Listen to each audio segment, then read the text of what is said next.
don't need to see anything over past that, I don't guess.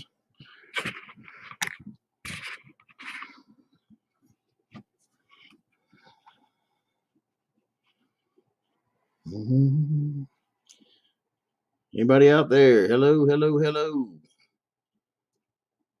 Again. Join in, jump on. I'm not ready to shut down and turn in for the night. So I'll leave this live open and available to join for a little while at least, until I get ready to go to bed. If I get ready to go to bed before the sun comes up. What's up, Kenny? I figured one of y'all would be up. Let me give you a link.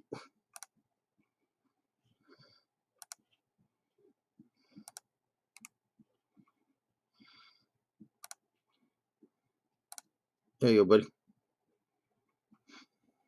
Jump on.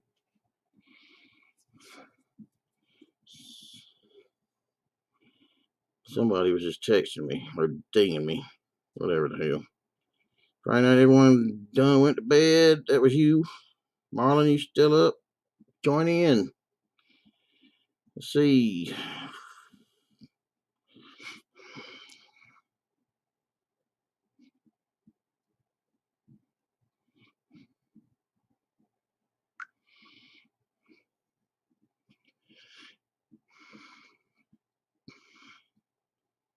Shit.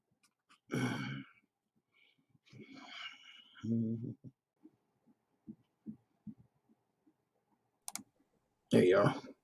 What's going on, man?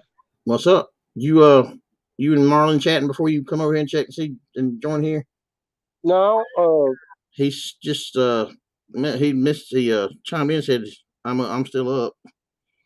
Now I responded by saying I'm live, so let's see if I can get him over here. Yeah, it's still kind of early for Marlo. Where is he at in California, ain't he? Yeah, it's shit. 3 hours behind us. Yeah, he's like 3 hours behind us. It's just midnight his time. This is usually about, it's about 30 minutes past when I'm usually, on average, going to bed. And this is when I usually catch him to chat with him. Really? Yeah, probably not this late, but it's usually pretty late at night when I catch him. Well, you do sleep all damn day too? When I sleep, yeah. Yeah, insomnia. I do sometimes, and sometimes I don't know. I guess it depends on whether I'm depressed or not, man. Because I'm kind of a night owl. I've always been a night owl, but the doctors tell me I've got, that. You heard of that non-24? Yeah, it's where people that's blind, they don't know. They don't know the time. They don't know the difference from night and day. Wait, no, they can't tell from, they've got no internal clock, you mean? You can't tell from night and day? Right. And they said since I lost one eye that I probably got a slight case of that. But really? Yeah, I don't know that I do because I've always been a night owl. I don't understand how you couldn't tell between night and day when the sun comes up and it's down and you can see dark at night, but unless you can't see that. Well, that's what I'm saying. I can see that, but I stay indoors. I stay indoors all the time because I got you. Yeah, I can see that. I can see that being a factor. Yeah. Sunlight really bothers my eyes. Yeah. It don't bother mine as bad as like I said, nighttime driving headlights do, but I can't handle bright light in my eyes for too long a period because it'll give me a fucking headache. I've always liked indoors, dim light or no light at all, just light enough for me to be able to see what I'm not going to run into or what I'm about to run into. What's up, Marlon? You can see part of my cabin there. Yeah. I'm working on some lights. I got a package didn't make it to Texas, so I have to redo it and send it out again. Some package you sent out didn't make it to Texas. Yeah. How long has it been floating in limbo? I don't know. I gave it to the freaking mailman on Saturday, and everybody's gotten all their stuff, and they're farther than. Yeah, Kenny. I shipped a package to Ben Yesterday was 3 weeks ago, and he still hasn't got it. And he just lives 3 hours from me. Oh god, the USPS has done some fucking crazy shit this past couple of years, dude. They said there's Corey even said it. You know, Corey lives up there close to Ben. Yeah.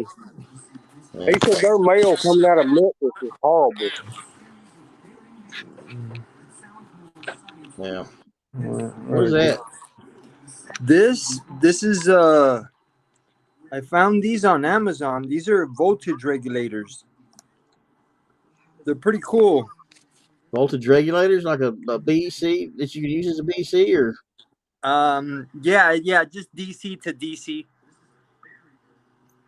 You plug in I think it's good for like up to 24 volts, and then it steps down like all the way up to like 12 and 5. Can you adjust 6. It what it steps down to and puts out? Yeah, you adjust it with that little tiny. So it's a BEC, pretty much same thing. You can use it to run. Yeah, actually, power speed turbo. Yeah, I think that's what NSRD uses it for. As NRSDC. What are they? Is that how much is that? Is it? You get them cheap as shit, or? Yeah, if you order a bunch, you get them cheap. Because that DRC one I bought was not bad, I guess. Like the micro one for their micro server 100. It wasn't like $8 or $9 or something. I think it's like $9. $9. No, I'm thinking about the damn servo horn. Never mind. I think their BEC was freaking. I got the 8.4 volt one. I think it was more like closer to 20. Oh yeah, the stronger one. Yeah. This one's only a 3 amp. What? Yeah, I'm gonna use it. To power these guys for rock lights. Okay. Cool. Damn, things look like they might be bright as shit, dude. No, it's down to. I have it to like down to 6 volts. Still, even at 6 volts, they look like they be pretty damn bright. Yeah, these are pretty bright. These are 5 volt. And what color are you going off of them in? They're gonna go on the Traxxas. It's gonna be for the same guy who got these the two. He got 2 10 scale light whips. Cool. So how long have you been doing these, man? Is this something you're just starting to venture into and make available, or have you been doing them for a while? I'm just I've been messing with electronics for a while. I've been into the RC thing for a while. I just got back maybe like 3 years ago. Yeah. And but yeah, but it's cool. I got to meet a lot of cool people. Got to work on. I've known of you. You've been familiar to me since joining the damn group for a long time ago. You've been with me a while. Yeah, I've been with you guys a while. I think are you a former? Was it a founding member? So I think from June of last year. Maybe. I'm not sure. I don't remember. But I know you're one of the ones that stand out more as far as being recognized and know who you are. I know. I try. I try not to blast my stuff too much because I feel like. Please bring as much as you feel like you care, because the engagement and the activity is dying down. And I need to spark it back up. No, I know. I try to. I finally got this guy down more. I chopped the crap out of it. I've been known to do that for a few bodies. Yeah. It's funny because I'll try to keep it as together as possible. What's that, Kenny? That looks sweet, man. Oh yeah. What chassis is that? Thank you. Dude, this is I forget his name, but he was making them. I think he still makes them for a little bit, but he makes them by hand. Yeah, he's on Facebook. Yeah, super cool dude. Yeah, I seen a post. He said something about if somebody could give him some ideas, he would make them one too, or something. Yeah, He's wanting designs to make for people. Yeah, he wanted to get a. I've got some ideas, dude. Or had some. You should link up with him. He's cool. I had some ideas, but I never did find the post again. I seen it once and then lost it. I'd have to read. I'd have to put it back on paper again because I've done that shit's been scratched because I give up on finding somebody to cut them, make them for me. This is what I was talking about. This is the build. I did a monster truck, and I know because I used that motor and the older version of the Castle. But that's it right there. That's the Castle ESC. The Mamba Micro X. Yeah, this is the Micro X. This is the I've got first version. They have a newer one that's, man, I've been trying to get it, but I've been the version 2, the one's got it's got the shroud for the fan on it, but don't have a fan. Yeah, it looks a little different, designed a little different. Yeah, and then is that the version 2 of the Crawlmaster of the Mamba Micro X? Yeah, there's a 2 now. I didn't realize and then there's version 2 of it. Yeah, but I love the damn original, and I've got it. It's the best. They had a crawler version, and they had our crawler series version, and they had a regular just 18th scale. And one of them, the crawler version, did was good for up to 8 pounds or 8 pounds of vehicle. Oh yeah. Like, and the other version was only good for up to like 2 pounds or something. Yeah. Like the Sidewinder, I think. Well, I think the Mamba Micro X had the same. The one I was looking at originally I didn't think would work with my 10th scale, my Capra, but I seen the crawler version that I found that did just say that it would handle up to an 8 pound vehicle. And that's why it was called the crawler version. The wires for the motor were different. The weaker one was like different color motor wires, and the crawler version, the crawler series of the Micro X was all black. That's the only way you can tell them apart by looking at them. I can't even zoom into that thing. But I've got the crawler series,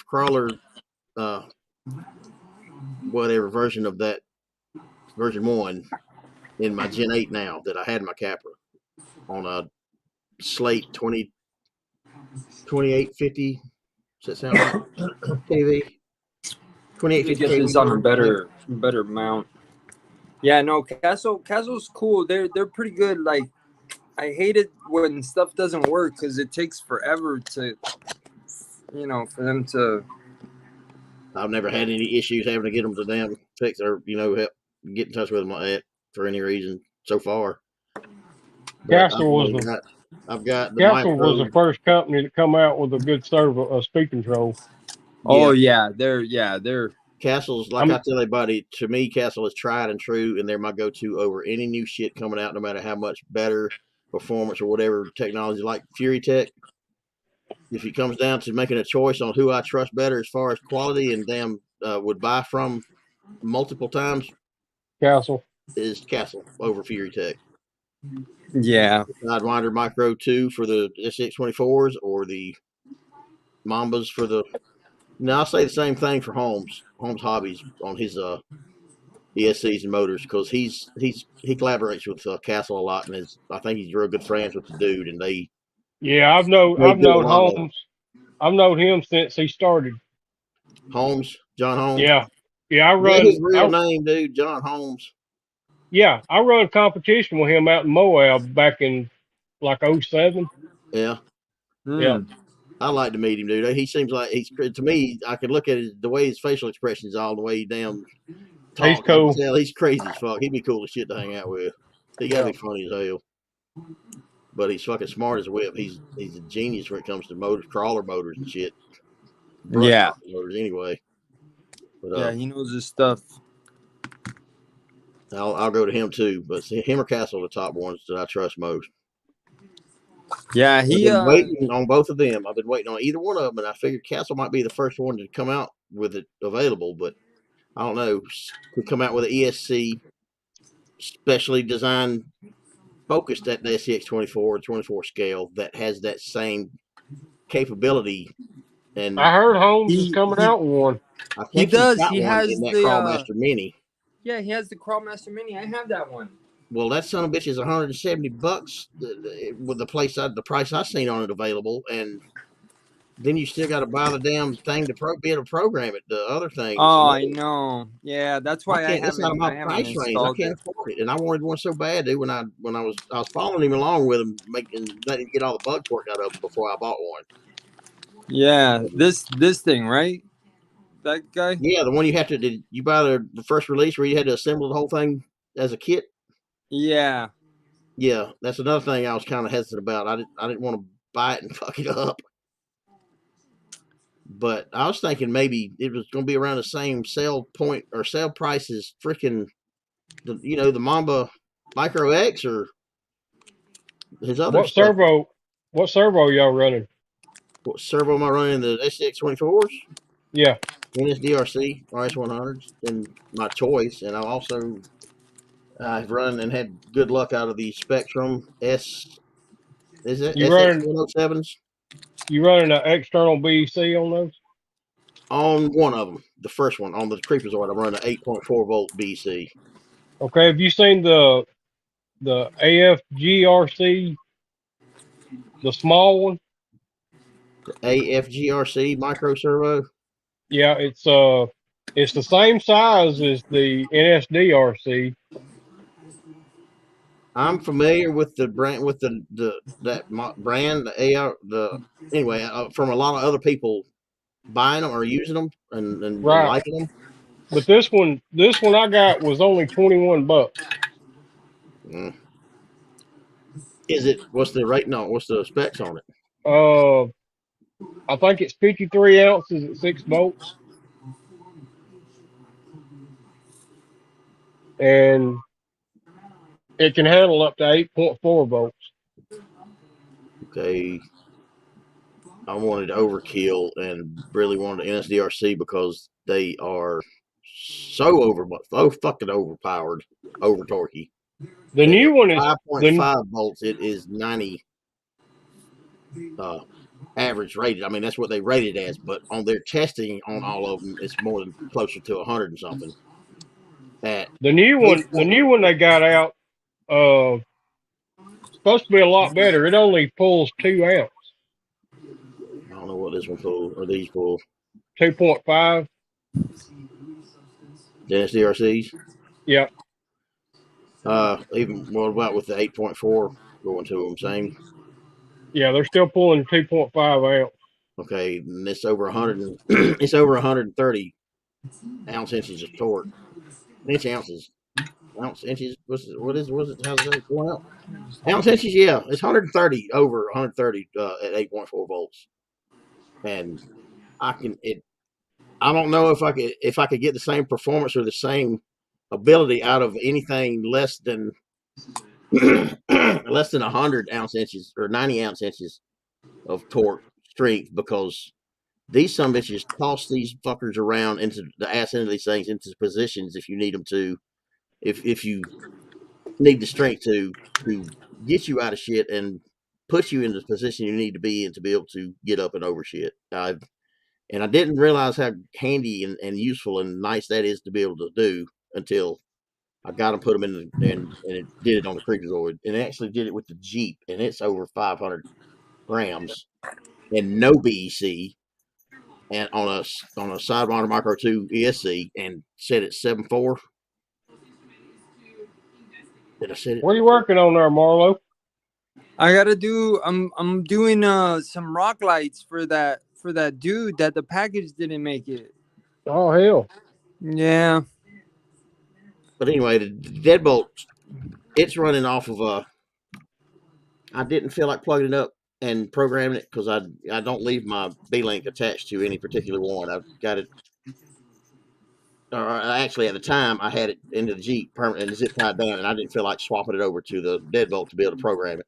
And I didn't want to break this fucking computer at his laptop out and use the Castle Link. So for the hell of it, until I decided I needed to really get out and do it, I haven't. This one set at 5.5 volts, the BC on the Sidewinder, going to the NSDRC, and it's got it's got plenty of power to perform very well and toss it around like a rag doll too. Oh, I know a lot of those servos are crazy strong. But yeah, that freaking 8.4 volt going to that one in the creepazoid, I swear it's strong enough for I could put my foot, a lot of my weight off my damn body down into it down straight onto the top of that fucking thing, and push down on it, and it was still turning them freaking tires full side to side without any problem. But I believe I could step on it with all my 330 pounds weight, and it would still move somewhat.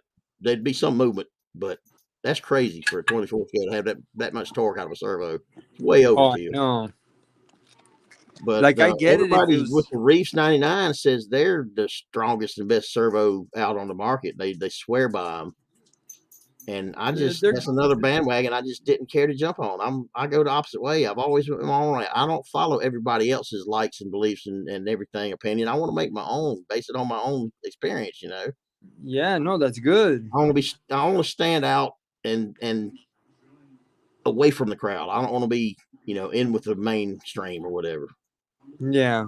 So I went a different route with finding the NSDRC when I seen it first come out on the market available. And the first damn time somebody posted about it to put the name out there, I think it was on STX24 Mods and Fun.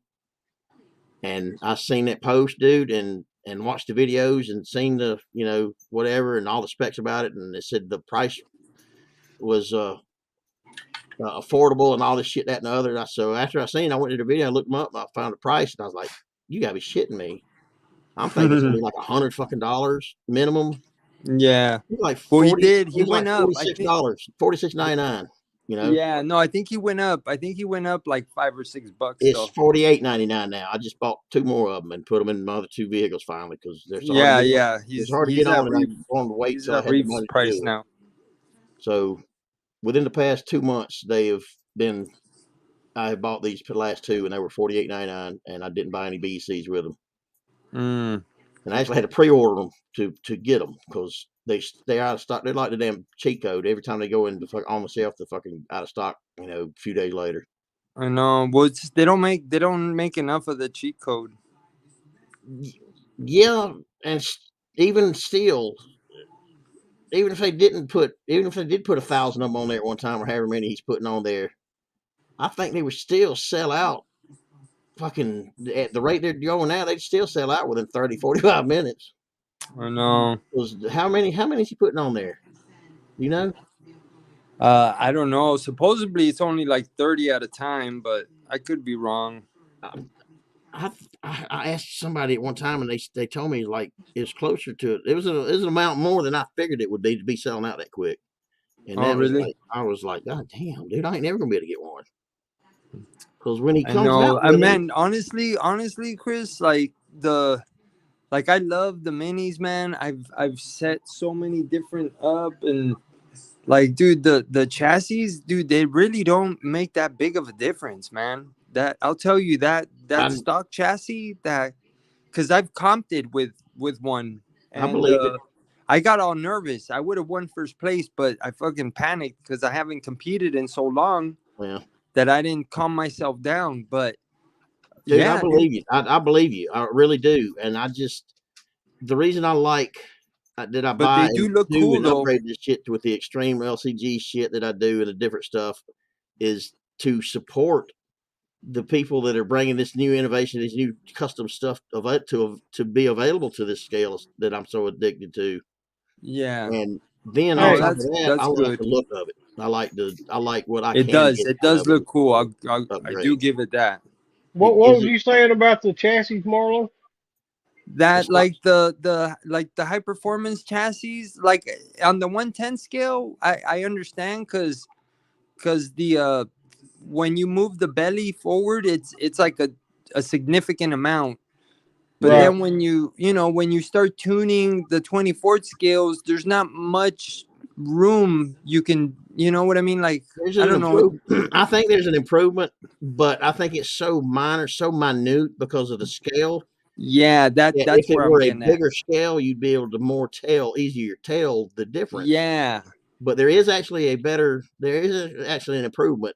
And I'll say this, I don't think it's enough of an improvement to make it worth the money it costs to get it. I know, because they But want a lot for that one.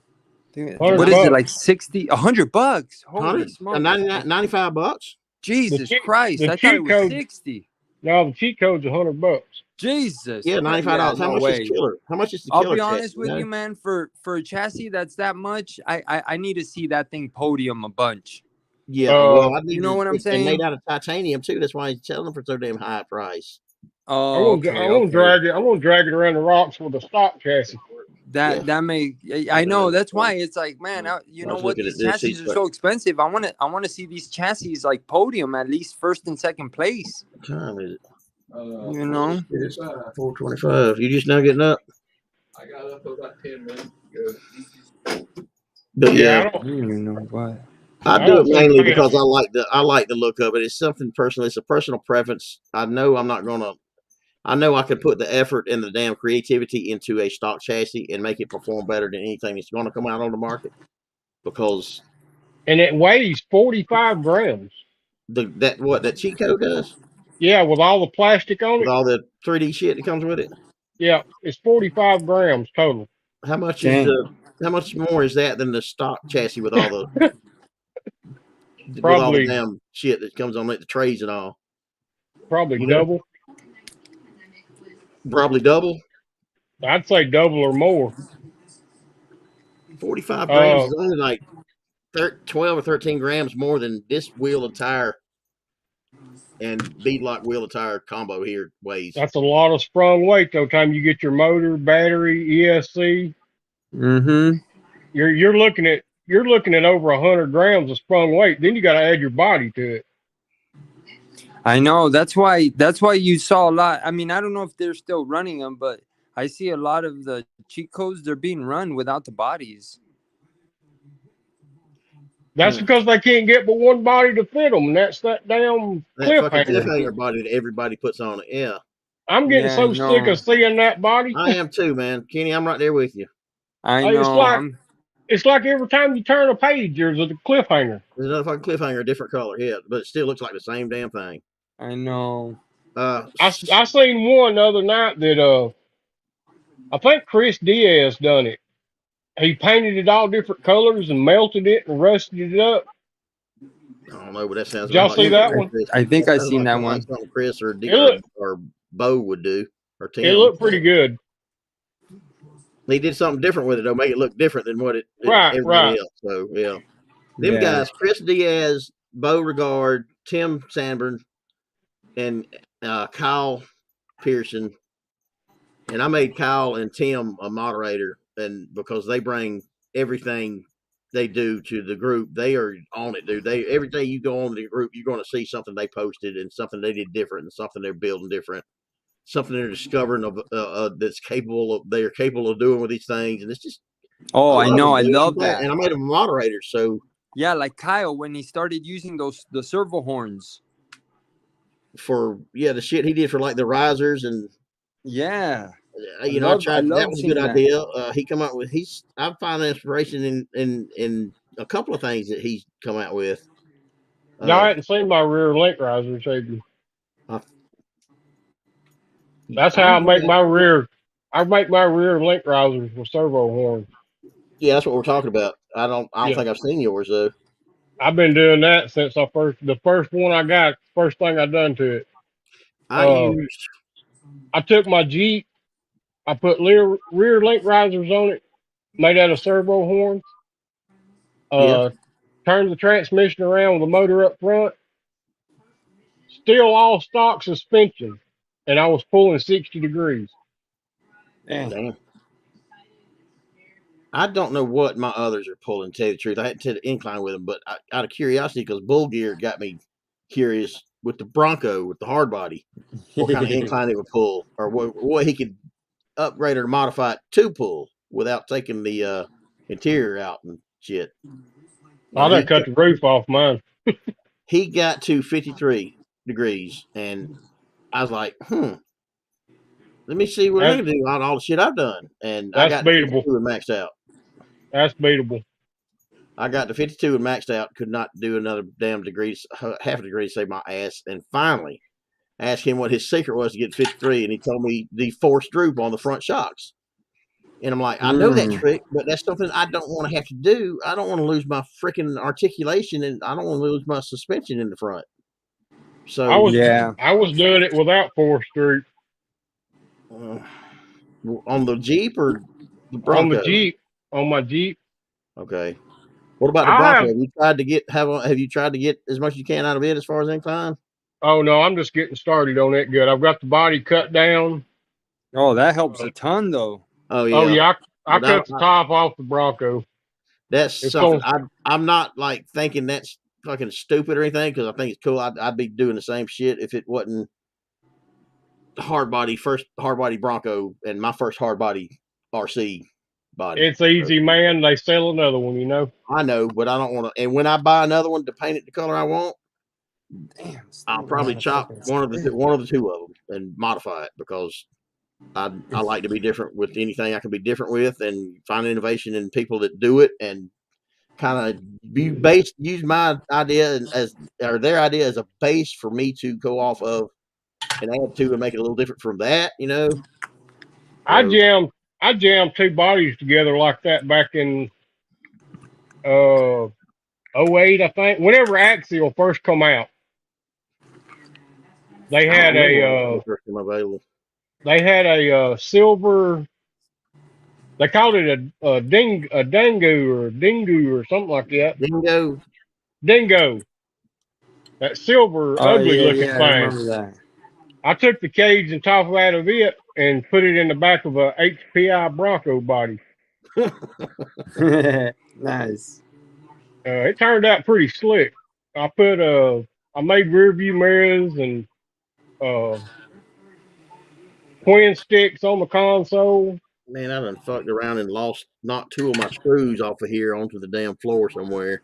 I'll never find these damn things. Hey Chris, have you got Yeah. one of them blue rubber mats? No, I've always I had one when I had my nitro shit. I bought me a work mat with the pockets and shit cut in it to work with. And I don't know what the hell happened to it, but I've never replaced it for one here since I got back into RCs and do this shit now.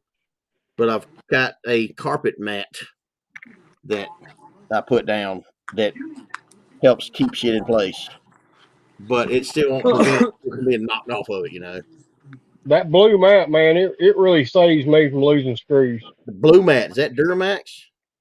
No, it's I got it off of Amazon. Duratrax, I mean. Oh, yeah, yeah, I know which one. The one that has like those squares indented.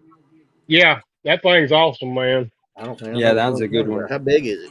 That's What's cheap It, too. it's the biggest one I got. It's hold on, I can show it to you. I mean, I was just the dimensions. I don't know if it would be too big or whatever to fit on my. Well, they've got 2 or 3 different size ones. Okay. I just got the biggest one they had. I think the one I got's called a S180. I've always wanted. I always wanted a Cal RC mat. I had Oh, one yeah. similar to that years ago, and I've lost it. I don't know what happened to it. That thing sounds like he's getting a little weak. Yep. I got a fresh battery over there. I ain't worried about it. Yeah, it's getting weak. That's tripped out. This is that You see it? 1.3 millimeter speed tip MIP 1.3 millimeter that somebody told me was the exact correct size for these 1.4 millimeter threaded SX24 head. And my dumbass fucking jumped off and went and bought one and thinking, cool, I'll give me a speed bit in that damn correct size. And, lessen my chance of stripping any screws out with this thing. That's my rear link riser. What have you got to keep them in place from moving? Oh, nice. What your paster? What is that that's keeping them in there? Quick steel smashed between them. Okay. Because I've made a set that I tried to put on there, I think on the deadbolt, and they worked. They looked good. It hit under all the clearance were there and all. They looked all right, but under use, This is what it looks like before the you screws mash. didn't hold. This What's one I that? just got started on. All right. And it looks, yeah. Oh, and did you cut them did you slot them at the bottoms there so they wouldn't, let me pull you up here. I keep forgetting I can do this. No, Did you slot them in any way to make them catch and keep moving forward or backwards on the housing of the thing that they're screwed to? no. When I get the right caster in my rear end, Yeah. I'll put a dab of super glue on them, Okay. just a little drop of super glue on the sides, Yeah. and then I take two longer screws and put all the way through it in the holes that I'm gonna mount my links to. Mm-hmm. I just run a screw all the way through it, and then I wrap that quick steel around it and pack it in there. All right. And once it gets packed down in on top of this, your stock plate, Yeah. it won't move. Well, yeah. And then I let it set and dry, and then I back those two screws out and mount my links. Okay.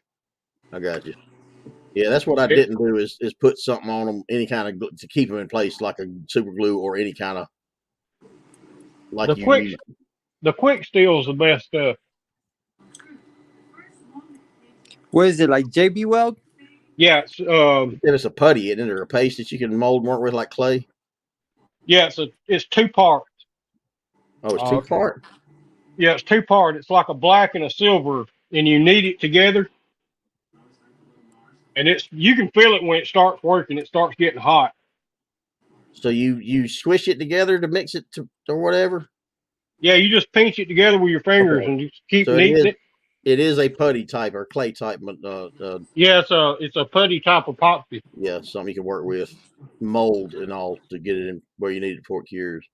Right, but Okay. you can drill it and tap it whatever Yeah. you want to when it gets hard. I mean, it's Yeah. hard as steel when it gets hard. I've never used it, but I've had the basic idea of what it is and what how it works because of others that's told me about it, and plus reading the directions and instructions and shit, I kind of figured it out. But just never had a use for it other than if I did, I don't remember that quick steel was what I needed Man, to go buy. back in the day when I first started getting into building crawlers, Yeah. I used a lot of that shit. I use a lot of epoxies and glue and CA glue. Man, guys today just don't realize how good they got it. Yeah. Oh, I do. Trust me. I do. I've only been involved in electric and crawling since 2019, November 2019, and I knew from the get go when I bought RTR that this shit wasn't available back in the day. I've got it. This is fucking yeah. It's just like anything though, dude. The fucking progresses, the fucking innovation of it Oh yeah. changes and When progresses so when I fast. when Oh I yeah. first when I first started building rock crawlers, You were back I there with John kn- Holmes. Goddamn, y'all had to fucking you had to create crawlers. I mean, I fucking never in a million years thought it would get as big as it has. yeah. And once I caught on to it, when I did, and even since that little short period of time, it has progressed. And I knew this was something that's going to fucking take off and hit big, especially with the SX24s and when COVID hit. And I was Oh ahead yeah, of the game, but I didn't do anything to step in and profit off of it in any way with shit. But I knew back then this platform was gonna fucking take off like it did in quarantine and is again now that the 10th scale innovation with the custom designs chassis and shit are becoming available for this scale. And yeah. the people get together and meeting and starting up the competitions and shit like they do for them. If I could just get it fucking brought here to Central Georgia, I would be happy. Well, But man, when I started, they was like two guys here in Alabama I finally found that was interested in it, yeah, and we all got together and uh, we had a competition at Bucks Pocket State Park. And after that, it just blew up. I mean, it yeah. just totally blew up. I wouldn't have been in back then. How old are you, Kenny? You might me and you same age, ain't we? Yeah, 50. 50. See, my younger years, my teenage years, and my years of having something I'm passionate about and putting every bit of passion, sinking everything into it. that's all that matters to me type hobby or whatever. It wasn't not a hobby. It's a lifestyle. Was motorcycles. That's where the route I went.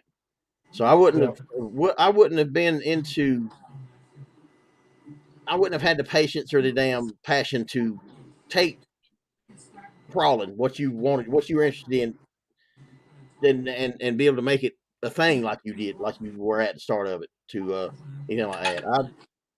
Man, it was tough in the beginning. That's what I'm saying. I wouldn't have been able to. I wouldn't have had enjoyment. I wouldn't have had that much interest to be that passionate and patient enough to put that much into it to get it. I printed up flyers where I worked, and I had some business cards made up with our club logo on it. Yeah, you I passed about it. I passed that shit out everywhere, man. That's cool, man. I'm glad that I'm now met and now friends with become friends with a genuine old school OG fucking crawler before crawlers were fucking known about. That's cool. You got some stories and some shit I know about RC and how hard it was. You really did walk 20 miles in the snow uphill both ways. Sure did, brother. I built the first dig system ever. Oh shit! How long ago was this? Oh shit! That was like in 04, I think. And was dig a thing in 1-1 crawling, or was it? Yes, in 1-1 it was, but not in RC. But it was something that you didn't come up with the idea for dig and create it. Is what I'm saying. No. I mean, you just brought it to RC scale RC. Right. That's cool. Because dig was one of the key sell points with me on the Capra. Man, when I first come up with that dig on the 2.2 comp truck. Oh, you must have gone famous. Man, I was kicking ass for like a year and a half. And now, when you had it and created and had it brought it to RC back then, did you give it was it a locked or open, or was it a three position, or was it either working or disengaged? It was 3 position. I had neutral. That's dig. What I fucking wanted with mine, and never got it set up to enjoy it and experience it because I didn't have the money or couldn't afford I didn't want to get another radio that was capable of having a 3 position switch. And back in the day, man, we took a Traxxas TQ3 and took the 2 position rocker switch out of it, replaced it with a 3 position switch, and put pinchometers in the back of the radios so we had endpoint adjustments. How did y'all do that with fucking? We didn't have radios with all this fancy shit. I know, that's what I'm saying. How the hell did y'all manage? What kind of experience and degree do you have, or training, or teaching, schooling do you have to make you? You were still you guys were still on crystals, right? Yeah. Yeah, we was running crystals, man. That's what I'm saying. Yeah, we had we'd get to a competition, man. We had to make sure everybody had their shit turned off. Yeah. Oh yeah. I mean, because the first competition we had one guy's truck take off across the damn river, and I almost fell in the river at Green River. We was at Green River, Kentucky when it happened. That's funny. Yeah, he almost lost his truck. Oh, that sucks. If it would have hit the water, it'd been gone. I had one of my nitros back in 2009, 2010 that was still on crystal when I got it. Mm-hmm. It was used or something. I don't remember if it was.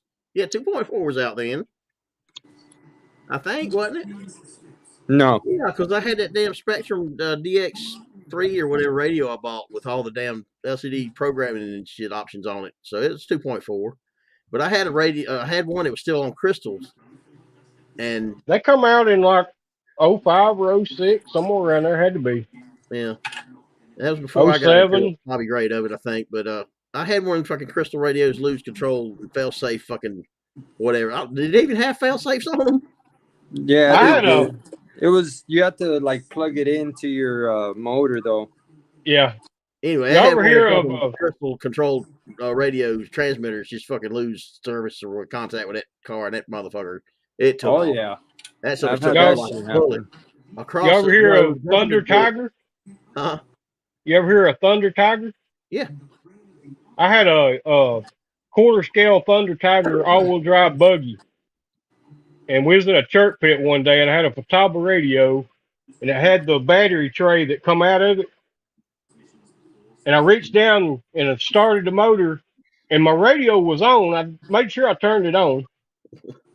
That son of a bitch took off across the parking lot with my glow igniter, Oh, hit shit. a mud hole. Yeah, and come to find out, my damn battery tray had come loose in my radio. Oh, shit. Dang. That Revo took off. It was had a 2.5 nitro Traxxas nitro motor on it, and it pinged wide open throttle, and that's what they do, man. Just fortunately, the perfect timing. Jumped that fucking road, jumped the ditch, landed in the neighbor's yard across the street. I mean, made a straight beeline, missed every pine tree in his yard, and he's got a bunch of them, and hit. That's what stopped mine. He hit his fucking house up behind his azaleas out in front of his house, and stayed locked, throttle wide open, upside down with the tires going. I'm surprised it didn't blow that fucking motor. Mine hit a mud hole that was about 2 foot deep and just skimmed right across top of it. Oh, shit. It was hauling ass. That's funny. I learned right then and there that I don't never make damn sure everything's connected and working correctly before I fire one of them bitches up or tried to fire it up. Oh, I know. I had which one was it? It was another one that I think it's the one I built, the kit, the associated Truggy kit that I built, and got a used motor from Buddy, traded him something. I rebuilt the motor, LPR motor, LRP, ain't it? Nitro motor, 0.28 motor that I rebuilt, re-sleeved, repistoned, sent off to have modified by a guy that modded them, and I had, with the rebuild and his cost for doing what he did, modding it and shipping and everything, I had over $330 something in that fucking motor. Oh, I know. Yeah, those motors. That's what I used to do. I used to the 8-scale trucking kit I bought, and the pipe that was on it was kind of loud anyway. Anyway, that motor was louder than shit. And I ain't never done a whole lot with RC other than the rock crawlers. You've never been into bashing or anything? I had an Emax and a Stampede back in the day. How about? And when the Emax come out, that's when the rock crawling hit me. And I tried to turn my Emax into a crawler. What did you turn into a crawler? TXT. TXT. Tamiya TXT.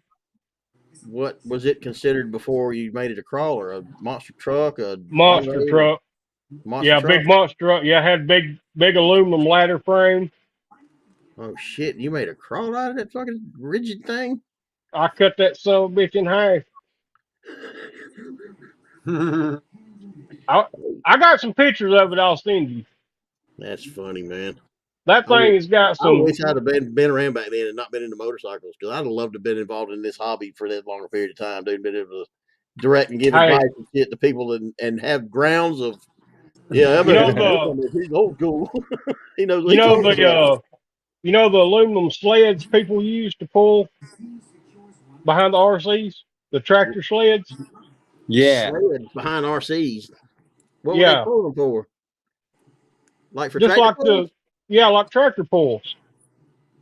Well, a tractor pull sled I'm familiar with. Yeah, a buddy of mine built one back in the day when I had that TXT and brung it over here to my house, and he brung like 40 pounds of weight to put on it. Jeez. We added another 40 to it, and it still would not stop that truck.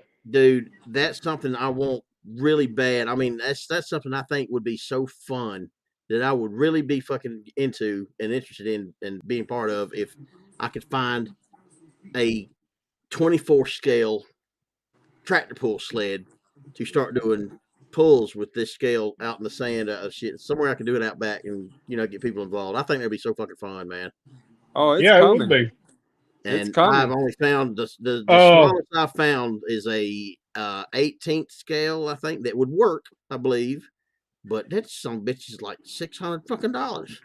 I had a gear reduction off of an airplane on my TXT. Off of an airplane? I took the gear reduction off of an airplane and milled the shaft down to fit the pinion and mounted it on a TXT transmission with one motor. And you could not stop that truck. Dang. Had quarter scale servos on it, front and rear. What happened to it, man? You got any of this shit left from back in the day? No, I've done sold it all and give it all away, man. You sound like me, man. You stop. You don't have use of anything anymore. Instead of leaving it sitting there, you just get rid of it. Give it somebody. I sold my last SCX 10 about 4 months ago, I guess. Shit, they're still my buddy. Man, that got me interested in crawling and still running an SCX 10 chassis. That's one scale truck right there that would get her done. I believe it. If you could do it, it had a Hurst shifter on it, so I had the dig system on it. Dude, I'd love to have that in my possession now. That thing was sweet, man. I'll send you some pictures of it.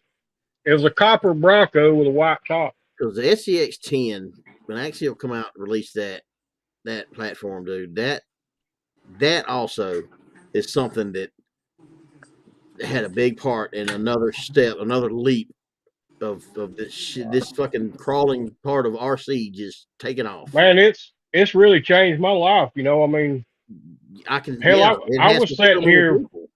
I was sitting here with nothing to do, you know, and I had my Bronco, but I couldn't see to get outside and play with it. You know, and in a tent scale, it takes a good area to crawl with and have any fun with it. Yeah. So to be able to enjoy it, you gotta be right. You can't run that thing inside. No. So yeah. When I first seen these 24s in the indoor courses, yeah, that was it. It was it. Me and my girlfriend went to Huntsville, the hobby shop, and she got the C10 and I got the Jeep. When I got the Gen 8, when I bought it, and my first experience with ownership and being able to actually personally drive it and experience it, I was instantly hooked. I was instantly crawling is my new favorite RC chapter or whatever to go to. That's my favorite. And when I seen that 4 come out, I was like, man, you know, I use that Gen 8 every day. I was running multiple packs through it every day. I was so obsessed with, oh God, man, I wish I had my truck with me. I could crawl that. Everywhere I go, I'd be looking for things and thinking, dude, I related to, I want to crawl it. I want to see it. I want to put my damn Gen 8 on it and crawl it. That's what I'm all about, man. I was always the line maker. I lost that interest, that passion for that passion I had instantly off of that first experience because of the pain.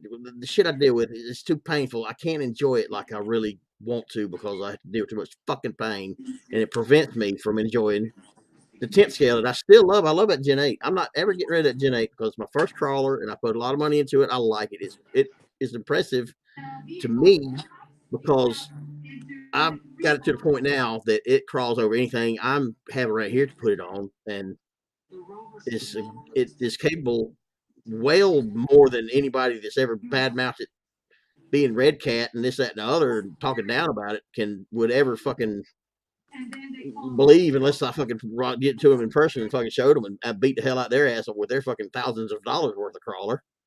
Right. But I'll never get rid of it. And I wish I could go places and navigate the terrain on foot that I'd like to crawl with it. But when I seen 24 come out, the reason I bought it, and the reason I bought it main reason was for rainy days. It's something I could bring inside when I can't run the Gen 8 outside, and I could still have something to tinker around with that's related. And when I bought it and got it, I tinkered with it, played with it. This is cool. Yeah, hell, it's pretty capable. That's pretty fun. Yeah, I could get into that. Put it on the shelf and pick it up again. I think I was telling y'all this earlier for 3 or 4 months. And when I did pick it up again, when COVID, right before quarantine hit, is when COVID was introduced, but I think like whenever a week or so later when quarantine hit, they told everybody started to put them in the house and not let them go anywhere, whatever. That everybody started to buy them. They started to be out of stock everywhere, and sold out. You couldn't buy any more. Couldn't find any more because everybody started buying them up. I was already owner of that one, so when I picked it up, let's see what all the hype's about. Blah blah. I can't find another one. Blah blah blah. Let's see what this is about. Tinkered with it, and immediately within a week or two, started finding myself same passionate way with it, the same passionate as I was with Gen 8. And I'm like, hell yeah. And the biggest reason is because I can do this without being in pain. I can do this indoors in air conditioning, and whatever. But that's what got me into it. And it wasn't 2 months after I got obsessed with the C10 that I bought the Jeep, I think. Because I love the Jeep. Marlo, you make those whips? What's up? You make those whips? Yeah. I do. That's cool. I do. Shit, I make them from scratch. I just ordered one of them. What was it, yesterday, day before, whenever it was? I got one on the way. Yeah. A UV one for the inside of Bronco. Yeah, you got it. You're getting it soon. I'm anxious to see how it's going to look in there. It's going to look pretty cool. Have y'all seen my other deadbolt buddy, Chris Waters painted for me? I asked y'all that earlier, but nobody answered me. I don't think so. The bomber paint theme? No, I don't think so. Well, I mean, I probably have. I have a hard time remembering anything. Here, watch. Just made this. These I just made. These are the color changing ones. That's what I have a hard time doing. Is soldering. Soldering. Yeah, sometimes it's cool. Sometimes it's cool, and then sometimes it doesn't work. Oh man, I used to be a whiz at soldering. My mama done that for years. And we actually went to school on it and taught me everything she knew, but I can't hardly see anymore enough to. Oh yeah, yeah. I don't know what got me into soldering. I think it's just the fact that I knew I needed to learn how to do it if I was going to be into RC in any way, and especially when I got into electric. That's pretty sweet. This is painted to look just like it does, weathered, a little bit, as best as drab green can be weathered. Oh yeah, I like that one. And he incorporated my group logo on the back, or stickers on the back. He's painted that and used one of my stickers I sent him, the banner stickers, to make a stencil to do this with. Everything on here is painted. Nothing's decal except for the bomber, the pinup girl, and the bullet holes. I think that's all part of the pinup art there. Everything else is painted. And the pinup girl was a different one that we chose and agreed on to him doing for me. And I think he received the body I sent to him 4 or 5 days, maybe a couple of days before my mom died on the 21st. And when he heard about it, he reached out to me and asked me, he didn't want to, he did it as respectfully as possible and asked me if I minded if he incorporated my mom's somehow into the paint scheme. And he asked me what her age was when she died. And I said 71. He said, he explained to me he's going to put it to her age, incorporate her by her number, her age on the, so that's what a 71 is for. And he changed the pinup girl from the one that we decided to do to the one with angel wings, because it kind of, I can't damn. Awesome. There it is. Nice. So to one with angel wings, because my mom's, she's in heaven now. She's an angel. With the angels, they were Lord. So that was touching, man. That really meant a lot to me for him to. Yeah, I think I think that would be a shelf queen for sure. And I didn't want it to be. I wasn't planning on it being. He Cerakotes it, so it's ceramic coated, And shit, he told me it took a week to cure once he sprayed it on there. So it's a lot more durable than your average paint job or whatever. And I had it on here for a while. I run it on the course, and it took its spills. And I actually had another set of where I cut the deadbolt cage I had it modified. I had just the whatever part of it coming back off of here, just the 2 bars going down, like a kind of like more like a Jeep roll cage, I guess. And I put that part of it in there as a headache rack type thing on the back. Well, I knocked that part off, that other part off on the rocks on my course, and lost it. I couldn't find it at first. So I said, that's it. I don't want to do any more damage to it. And I like the red and black paint for some reason. I love the red and black deadbolt paint. I love that red on that rig, on that body or whatever. I like it. I love the way it goes together. So I put the red body back on and put this in my curio cabinet. I still got 3 of my first comp rig bodies. For 3 2 votes. First 2 comp votes. rig bodies? Yeah. Cool. What are they? One's it's some kind of weird Jeep body Proline come out with a long time ago. And then I got 2 of my old Volkswagen bodies still. I had a 10 scale nitro Jeep body from Proline, I thought on one of my, I think I put it on the T-Max when I had it. And it was so fucking, dude, I beat the shit out of that body. It ripped and tore and fucking just got destroyed so easy. I'm like, fuck. So the next body I bought was a trophy truck body type, or I guess that's what there was. A desert race, like the Baja 1000 race truck style, trophy truck style setup bodies, wide flared fenders and shit like that. And I think it was a Ford Raptor body, but it looked cool as shit. And it was too wide for that 10 scale or 8 scale. What's T-Max? I don't know if it's 10th or 8, I forget.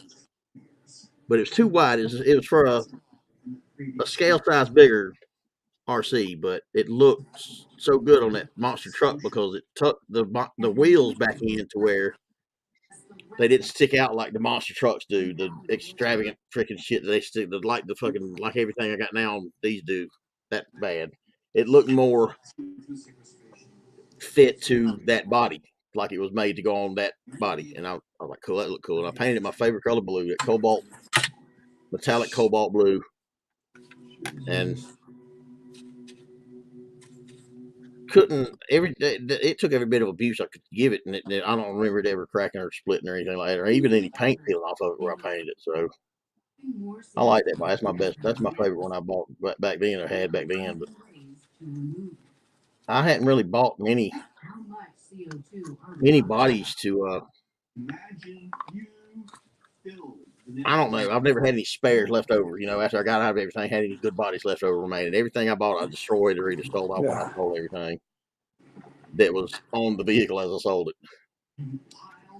So I had a C10 Proline Chevy. Can you pull me up, Chris? Huh? Can you pull me up?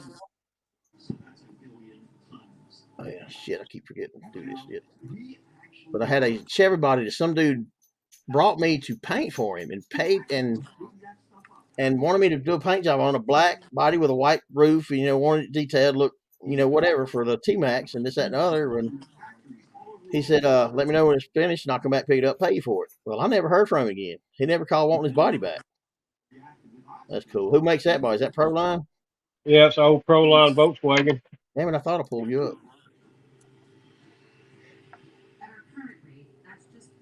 Cool. Nice. Yeah, I think I like the way bug bodies look on crawlers too. That's cool looking to me. I thought there was some Holmes Hobby stickers on there, but I don't see one on this one. I've seen a couple of members of the groups got 24 scale bug bodies on theirs. SCX 24. That was my 2.2 truck or bug bodies. And then 2.2s on them big things. This is the original TXT body. Okay, that's a good looking body. I run it for a little bit when I first got it, but then I changed to this one. That's a Jeep, isn't it? Yeah. Yeah. Well, kind of. I don't know what the front end is. It's kind of a Jeep. It's It's a little weird looking. Like a hybrid. Yeah. It looks cool. This is my indoor course I've got going that I got to get painted. Yeah, I was looking at that. What's that? Is that spray foam or is that what do they call it? Paper mache or whatever it is? It's a little bit of everything. It's boxes and styrofoam, and then I covered it all with that plaster cloth. That's what I was asking. What it was the texture on what you got it covered with. I've got stuff sitting everywhere on it right now, but what square foot is your cabin? How big a cabin you got? How many rooms, bedrooms, and all? Just one bedroom, loft, or anything like that, or? no, it's just one bedroom. It's pretty small. I think that up in the cabin, up in the mountains that I loved going to so much it was tiny. Your kitchen, put it this way, your kitchen looks like 3 times bigger than the one that was in it, or more, or bigger. Good God, yes, it's way bigger. But the whole cabin, everything, square footage might have been, I don't know, dude. Fucking, I'd have to say less than 300, 200 or 300, maybe 400. Not even that much square foot. It's 600 square foot. Yeah, I don't even think it was 400 then. It slept 8 people. 1 bedroom, 1 bath. This one was 1 bedroom with 2 sets of bunk beds in it. 1 on each wall. So that would sleep 4 people. This little spot right here is very, very difficult. Yeah, it looks like it is. Dang. It's pretty hard. It's amazing how shit that as you put in my garage, this was going to be where my garage was. Yeah. And I decided I wanted more crawl space, so I've got these boxes up here now. I'm fixing to make a big crawl. Okay. On up and back down. Oh shit. Okay. And then this bridge is supposed to be over here. And then it's got a spot up under here. You go under this. Nice. This piece of, you see this piece of styrofoam? Yeah. All I did was paint little spots out of it and hit it with a heat gun. And it looks like a rock. Yeah. Looks like a stone wall, a rock wall.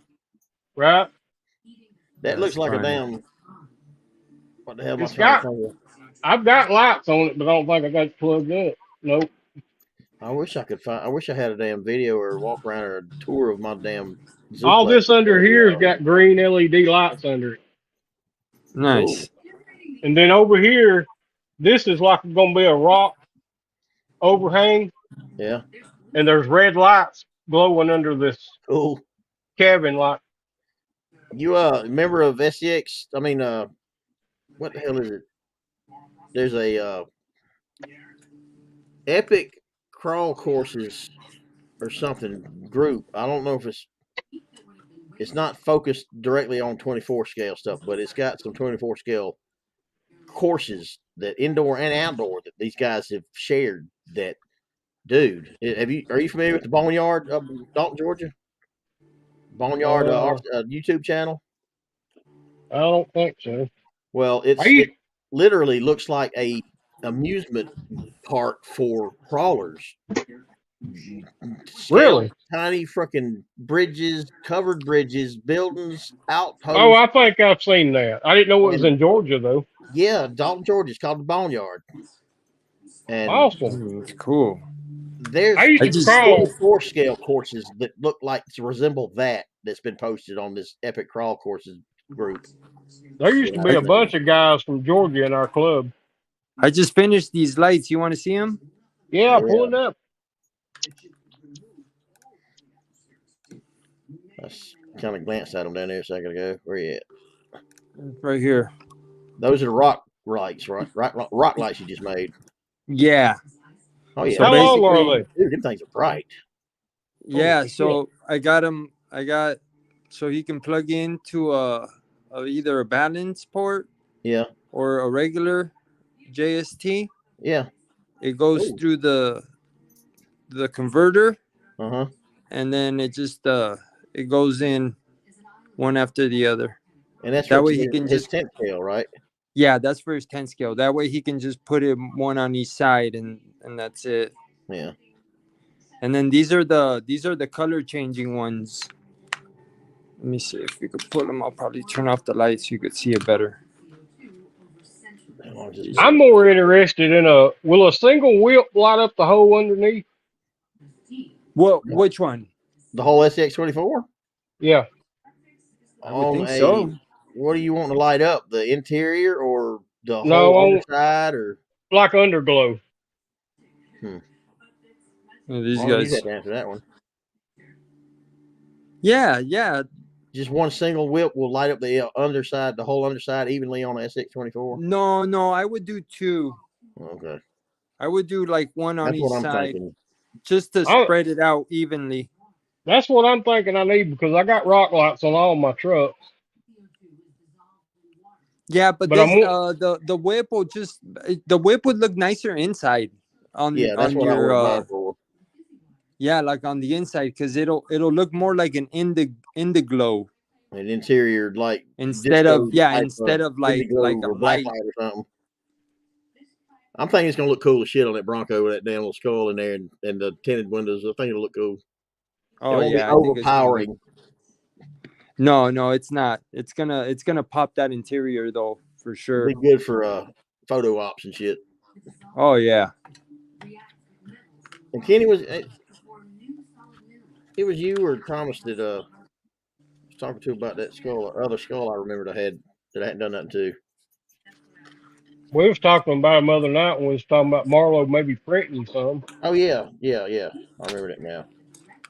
I've been looking. I was going to show you. I was trying to find it so I could show you, Marlo, the detail of it that I'd have to match. I've been looking for a skull to go in my Jeep since I did the Jeep deadbolt conversion. Yeah. And I ain't found one nowhere.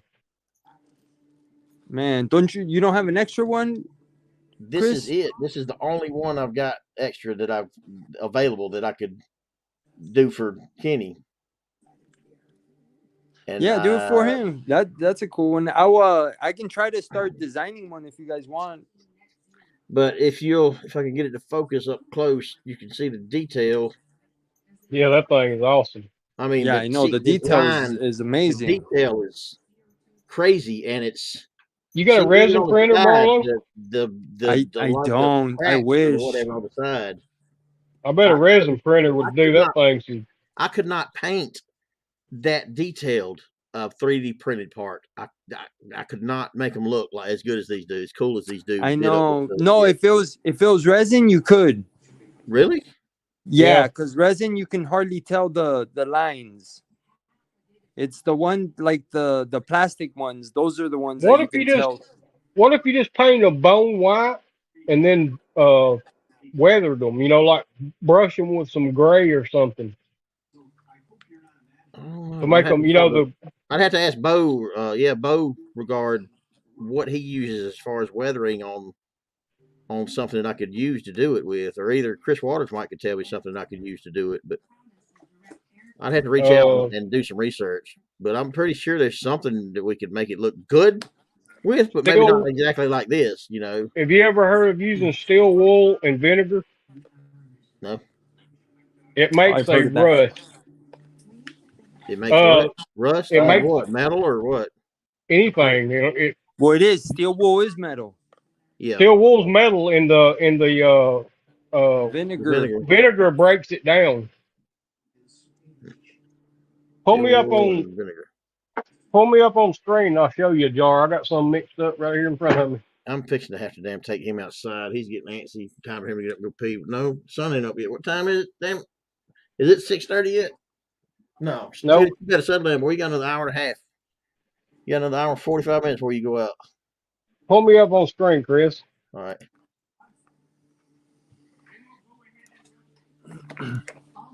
That's Well, you can't see this. So do you take the steel wool and you leave it soaking in a jar with vinegar, and you can use the liquid to stain anything. stain anything, paint, Man, I metal, gotta or do whatever. Let me show you this wood I stained, Chris. That might work. Yeah, I gotta do that. You see these bridges? Yeah. Yeah. That's what I stained these bridges with. Now, is that first one application? Yep. And when what I done was I put it in just a spray bottle. Yeah. And spray it on there. And when you spray it on there, you're thinking, okay, this ain't doing nothing. Leave it on there for a little while. That's what it looks like when you get done. You know, Huh. I'm wondering if I could just find these skulls available without having to buy the fucking hot sauce that they come free with. Oh, of course. I've tried, man. I've been looking everywhere for a skull to fit on my Jeep. Yeah, but have you ever searched keyword Blair's death sauce skull keychain? No, I haven't. Let's see what we Got come me up there. with. Never heard of that stuff. Yep. And I used to be a hot sauce junkie, man. I love that shit. I am too, and it was more of one when I was out on the road and able to get my hands on and try these different ones that I was discovering. Man, I give up on. Dude, y'all. I'm glad y'all didn't see what I just fucking did. I took my mouse and tried to put it on my phone charging pad, thinking it was my phone. Let's see. Let's compare. Guess how dumb I am. Can you beat that? I've got to get outside and get my Bronco painted. I can beat that, Chris. Oh, I can too. Now that's minor there. I've done some shit that I won't tell nobody about. That I'm embarrassed of myself about. Oh, that's so funny. And was sober at the time I did it. Perfectly sober.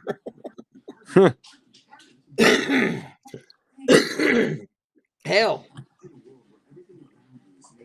I'll catch myself having a conversation with Cletus, using him as a scapegoat for anybody that hears me and thinking this motherfucker's talking to he's crazy as fuck. Who's he talking to? I can blame him. I'm talking to my dog, But he was not even in the fucking room. I'm thinking he's in here, and I had him outside and left him out there for an hour thinking I didn't let him in or forgetting about him.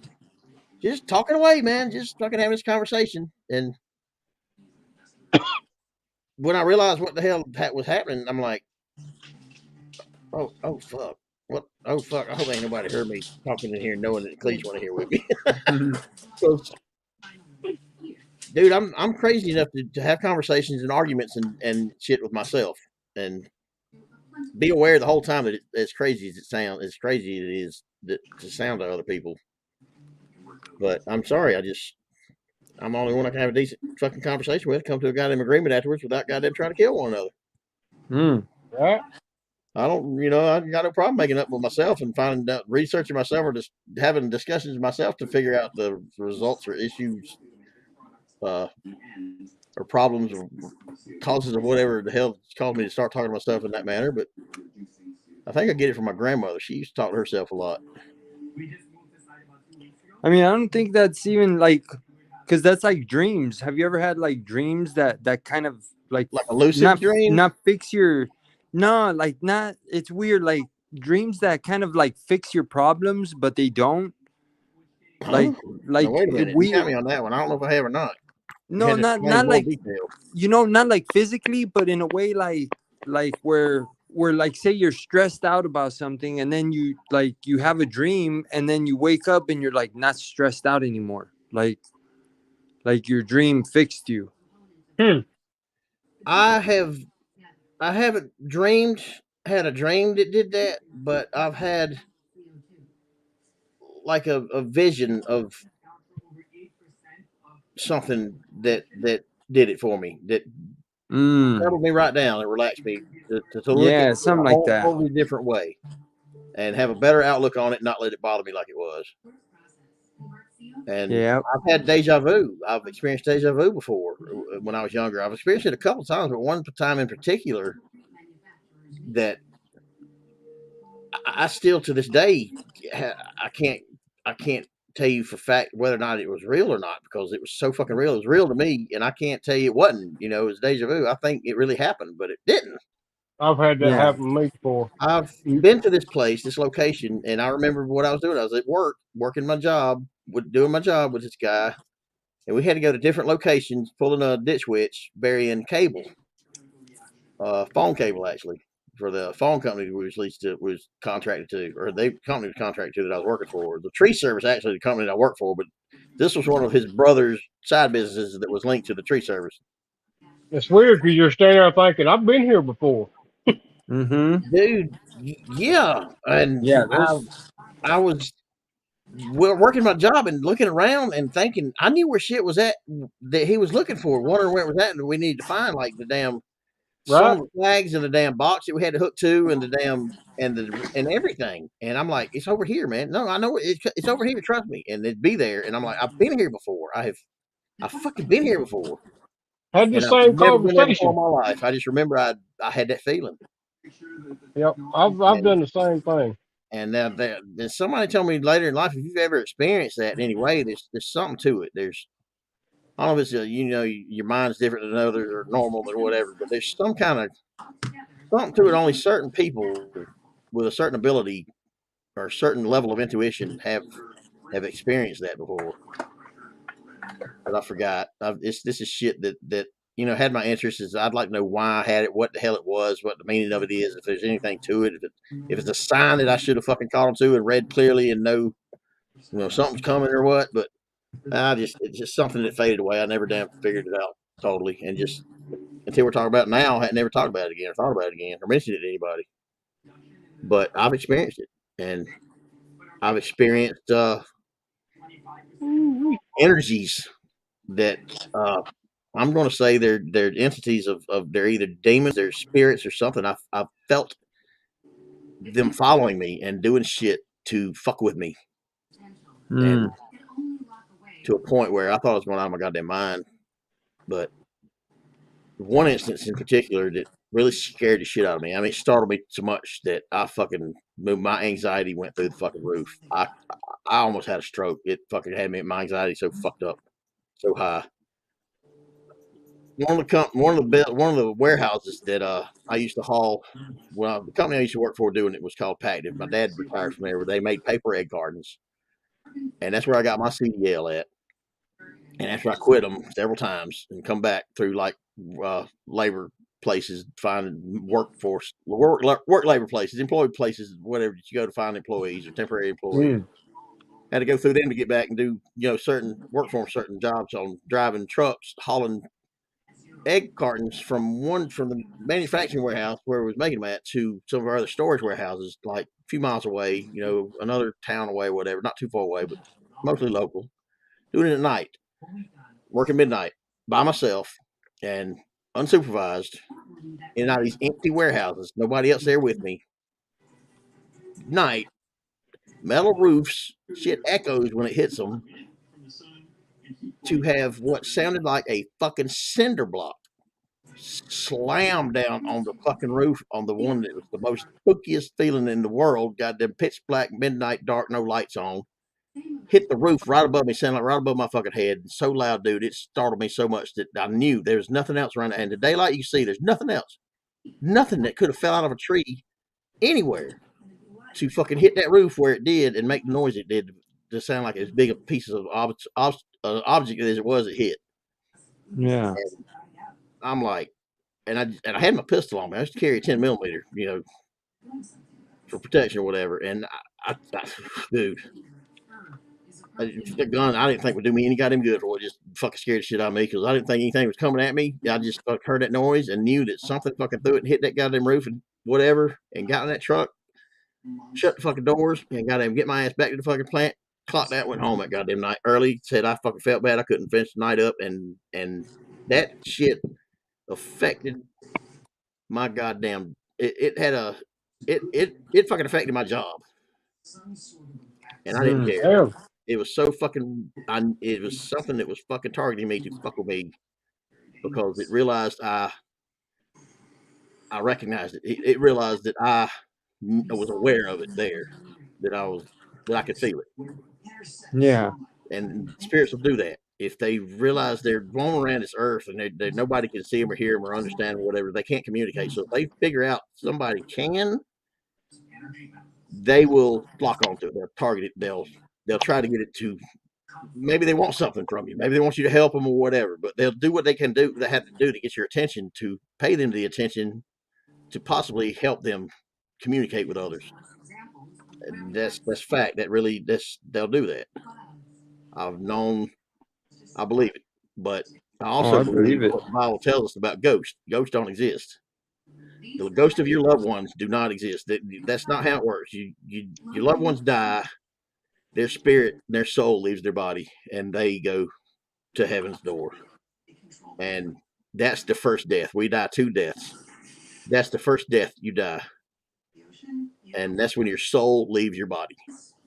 When your soul gets to heaven, and no matter how long it's going to be or when it happens, when Jesus returns and gathers the souls, gathers his children, gathers the believers and Christians or whatever that he's taken to heaven with him and their souls, and takes them to heaven to face the Lord on Judgment Day or whatever, then they're reunited with the rest of us. And that's when we stand before the Lord on Judgment Day, whatever. And your second death comes when you stand before the Lord, he tells you, because you are truly not a Christian or whatever, you haven't really done what you're supposed to do to get in heaven, that he does not know you. You are not, he tells you to banish you away from you are never allowed to see or have anything to do with the Lord again. You're going to spend eternity in hell. That's your second death. So anything that is here on this earth, which is one of 2 things that really exist, that is true, the Bible tells us the Bible teaches us is angels or demons, and they're battling. They're fighting one another constantly in this other dimension or whatever it is. That they're here, but we can't see them or communicate with them. So if it's anything fucking with you, it's a demon mimicking your loved one to try to influence you somehow in a negative way, in an evil way. So that's what this shit that was following me around, I believed, was following me around. And I couldn't shake it. I couldn't get it to leave me alone. I went to my grandfather's grave for the first time after he died, and I was close to my grandfather, and I prayed to the Lord, and I prayed that if my grandfather could hear me, if he would allow my grandfather's soul, spirit, or energy or whatever to help make it stop, make him leave me alone, pull him away from me, get him off me, and it stopped. So, and from that day forward, I have never done anything to show interest or bring myself into the presence of anything to do with paranormal activity or anything like that, ghosts like that. If it's really going on, somebody tells me it's really happening, I'll say, okay, I see you. I'm going the other way. Yeah. It is not us. We are not supposed to put ourselves, we're not supposed to do anything. We're not supposed to fuck with them. We're not supposed to try to communicate with them. We're not supposed to be involved in that shit. It's not our position to, whatever. So I'm following the Lord's rules on that. The good book's rule on that one. I ain't fucking put myself involved in any of it. I ain't looking for it. I ain't trying to attract it. I ain't trying to give it the opportunity to show itself or nothing like that. Just to get a good scare out of myself, to get a thrill or whatever. No sir. I ain't fucking with it. But I've experienced that. And I lived in a haunted house. And the demon or whatever mimicking the old lady that I wasn't family, but I was close enough to her that my family, my first cousins, were her grandchildren as well. She was family on my blood uncle's wife's side. And I moved into her house that she lived in till she died in a really high-end neighborhood. And it was a big house, and it was one that had a finished basement. It was cool as shit, dude. It had a arch entryways going to finished basement in rooms, other rooms in the basement that were like perfect for workshops. You know, it was like this cool fucking shop. The house that I was allowed to live in rent free is all I had to do was pay for the electricity and keep it cleaned up, kind of clean the shit out that she wanted to haul to the dump, got out of there, and live in it and make it remain lived in until she could get it sold. That was the deal, my aunt. So hell yeah, I was living rent free. Don't have to pay, utilities, and it was even allowed to have a couple of my good friends move in as roommates, and they even covered that for me. So I was living free. Nice. And it was a neat ass house. It was like 4,800 square foot. It's big too. So had a fucking old bomb shelter that was connected to a house next door too, because they were family at the time. But the shelter entryway was in the back far bedroom on the wood floors, and had a big old door in the floor that you opened up, and there was a brick stairway that they had tore down or whatever, so you couldn't climb down and get to the room anymore. And then they had the room itself sealed off too, so I couldn't get in there and explore and check it out and see how cool it was. But they had it there; it was there, and it was just, I guess it was built. It was an old house. It was built back in the days where people built bomb shelters and shit, and it was Cold War or World War II, World War whatever. Oh yeah, that people thought that way.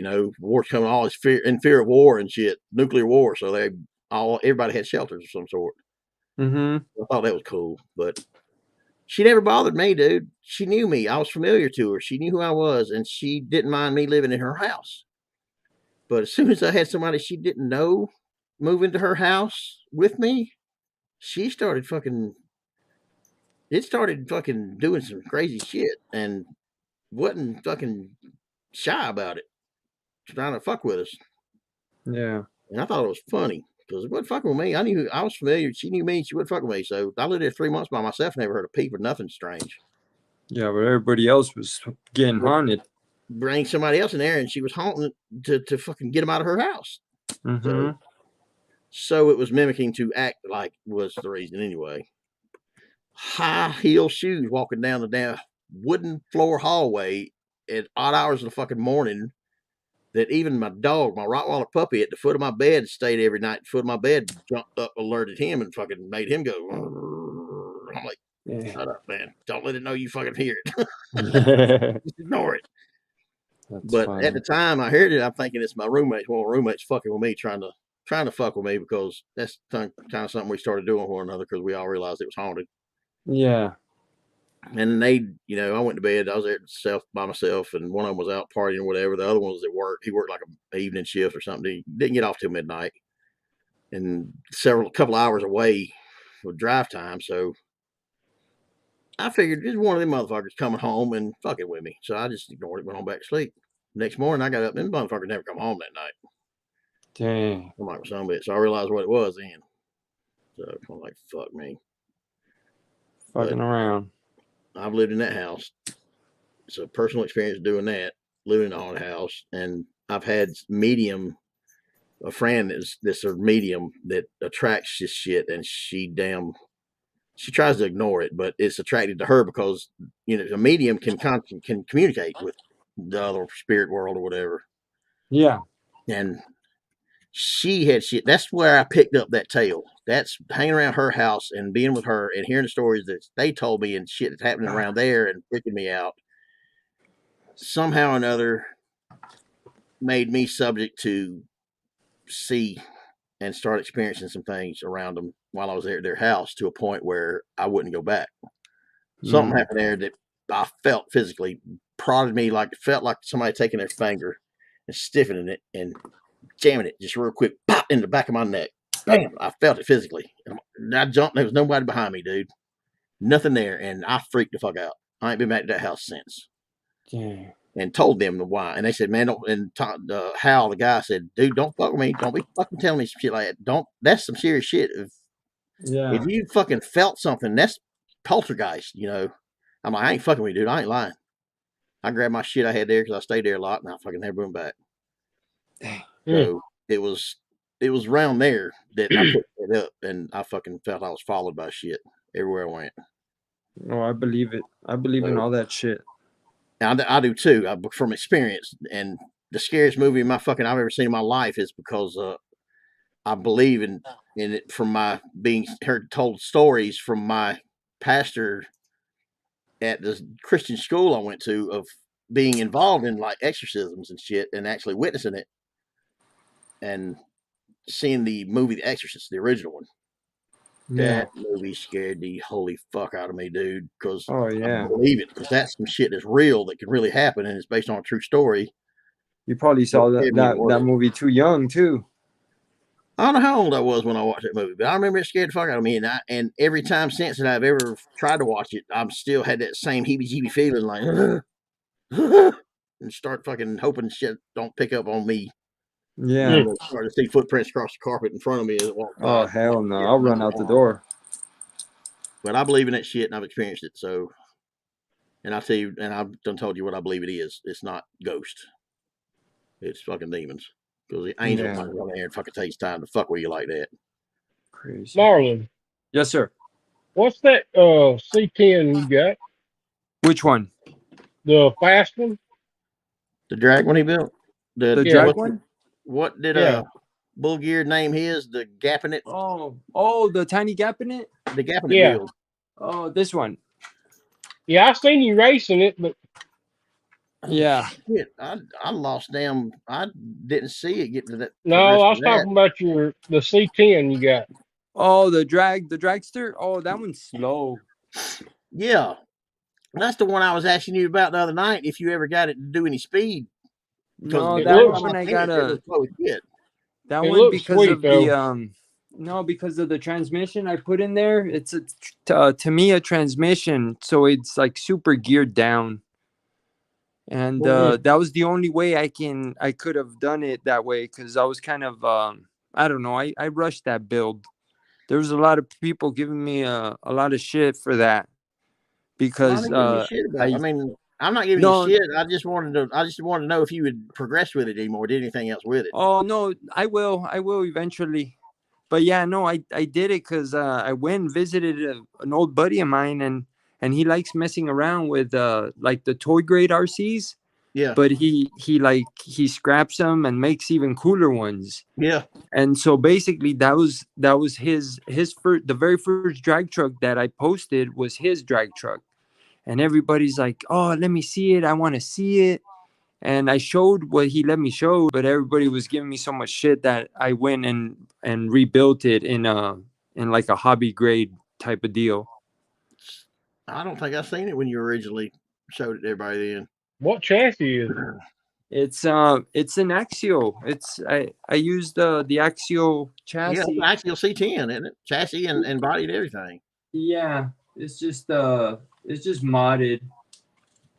It just looks fast as shit. It looks cool. Yeah, I love the way it looks. Just looks fast. That's something I wouldn't mind having, just to pull around on a fucking trailer behind one of my. That's what I'm talking about. Yeah, that's that thing looks badass. Just pull it around. Yeah, but here I'll show you the. Get that out the way. I ain't giving a shit about it negative way, man. I love it. I don't care if you finish it or not. I love the way it looks. It's cool as fuck to me. Yeah, see, I use the rails, same rails. Yeah. So I just chassis. I servo mounted the chassis on there. And what did you do for independent suspension up front? No suspension, just a hard. Oh, it's rigid. Just rigid. Everything's rigid. I mean, this has maybe a little bit of give, the plate, because the transmission is on a plate, and it gives a little bit, but it's not enough for. What did you use for an axle, straight axle, or diff, or locking? That was the this transmission. Let me see if I can pull it out. I think it's a kit he bought. This one. Where's that one? Yeah, I've seen that transmission before or something. And you could like set it. You could set it different ways. Yeah, dude, that thing there looks like it's got a gear reduction on it to be slow as shit. Yeah, it's got 1, 2, 3 gears, 2 worm gear, 2 drive gear. Oh shit, there's a worm gear in there too. Yeah, there's a worm gear in there. So you had no intentions of making that thing fast from the get-go, did you? With using that? Well, with the motor, with the motor that was in there, it wasn't going to be fast. It was more of a poser. Yeah. I mean, I could throw in a brushless motor, but all these gears are plastic, so it'll eat them up. So that's the transmission. What is that? That a motor? That's a motor the transmission's on right there. Like Yeah. 030 or 05 or 030. No, it's a 130. A 130 motor. Oh man. And have you researched or found another transmission that would work that wasn't gear reducted like that one? I have let me see, I have this one. It's a lot bigger, but I know the SCX24 transmission should have worked, and you could have somehow come up with something as far as outdrives to make a dog bone outdrive cup for it. There's this one. See, that one's straight gear to gear. Dude. Yeah, but this is a bigger motor. I would have to it would have to have a camper. I'd have to put the camper on there to shove this transmission in there. No, I wouldn't do that to that one. I'd fucking start a whole nother build to try that other one with, because I wouldn't want to see that any different than it is with a camper shell on it. I think it looks fucking badass just like it is. Oh, I know. I like it. It's nice. As a matter of fact, I think if you put a camper shell on it, it just fucked up. Fuck, I don't think it would look better at all. Or as no, good. No, it probably wouldn't.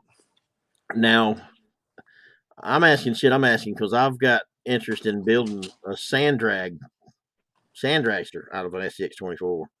Yeah. As far as what all you used, as far as axles, front end, suspension, whatever like that, but it wouldn't need no suspension either. I don't think. I would, if you're gonna do a sand drag, use these axles. What are those? Those are barrage axles. Yeah, the ring and pinion.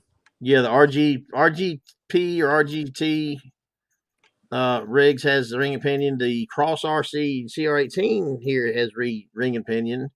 Yeah. But everything I'm aware of that's ring and pinion for sure is plastic freaking gears. No, the first barrage was all metal. Okay. If you could find the first generation ECX barrage, that one was all metal geared. Yeah. What about running the MoFo 30% overdrive? I have that. I use that one. I got that one on front and back of this guy. And this guy's got the that rocket motor in it. Oh shit. With 30% overdrive? Yeah, it's got 30% front and back. Dude, that's something ought to run about 40, 50 miles an hour. No. This one only hits, I think, like 5 miles an hour top speed. What? Yeah, these things, like these motors, they're not that big. Trust me, I've tried the only way would be there's a low C gear that they sell on eBay. It's a 25 tooth gear. That one fits right as the spur. Yeah. On the transmission, and then if you can find a bigger gear that'll mesh with that gear, you'd probably hit like 20 something miles an hour with that transmission. I'm not looking for a speed record dragster sand drag. I'm just looking for something that's fast enough. Because look, this is what I did. Keep it under control enough to get down a straight line. Are you running that on 2S or 3S, Marlon? This one's on a 3S. The one with 30%? No, oh no, that one's on a 2S. Okay, I was going to say a 3S probably wake it up. Oh, I know, but that one's on the first Lizard. I'd have to get the Lizard Pro. But see, this one. Oh, it's on a Lizard. I got you. Yeah, that one's direct drive. Motor straight to freaking axle. Guys, y'all still gonna be up a little while? Or? I might have to probably go to bed. I gotta take care of my kids tomorrow. Well, Kenny, I'm gonna shut this down or end this and go let him outside and bring him back here or whatever. Stretch my legs for a minute, and when I come back, you want to continue over to the messenger chat or? Yeah, that's whatever. I'm probably fixing to lay down here in a minute myself. All right, cool. I'll do the same thing and relax, chill out, maybe get me a little bit of rest. But appreciate y'all going in. Bullshit. Yeah, man, enjoyed it. Been an hour and 45 minutes. I was going to try not to hit 2 hour mark tonight because I want to leave some hours for possibly Sunday doing a introduced to the group live and letting them know what's up and going and seeing who all comes in and see if it blows up for Micro RC Obsessions group members. Oh, yeah. I haven't posted one to be anything other than a test yet to anybody going in that I've let them know about. All this shit I've done so far, the group has no clue of. So, but you'll be ready though. You'll know what to do. Yeah, I'll be ready enough that I can successfully do it and host one and whatever. But after that, it's going to be next month, the 28th of next month or so, before my fucking 23 hours reset. Oh shit! So I'm going to have to either sign up for a subscription to make however much it's going to cost, or I don't know how much it is. I know you can get up to 10 and unlimited hours, unlimited broadcasting hours. So right now I'm as before. I think Corey said you can get up where you can get 20 people on there. 2 people on where? 20 people. 20 people? Yeah, you can get up to 20. I think he said it costs more though. Yeah, maybe as you pay a higher subscription. Right. The first cheapest subscription available, you get 10 and unlimited hours broadcasting. And I forget how much it is, but anyway, before I started this one tonight, I was 14 hours into the 20 available. So,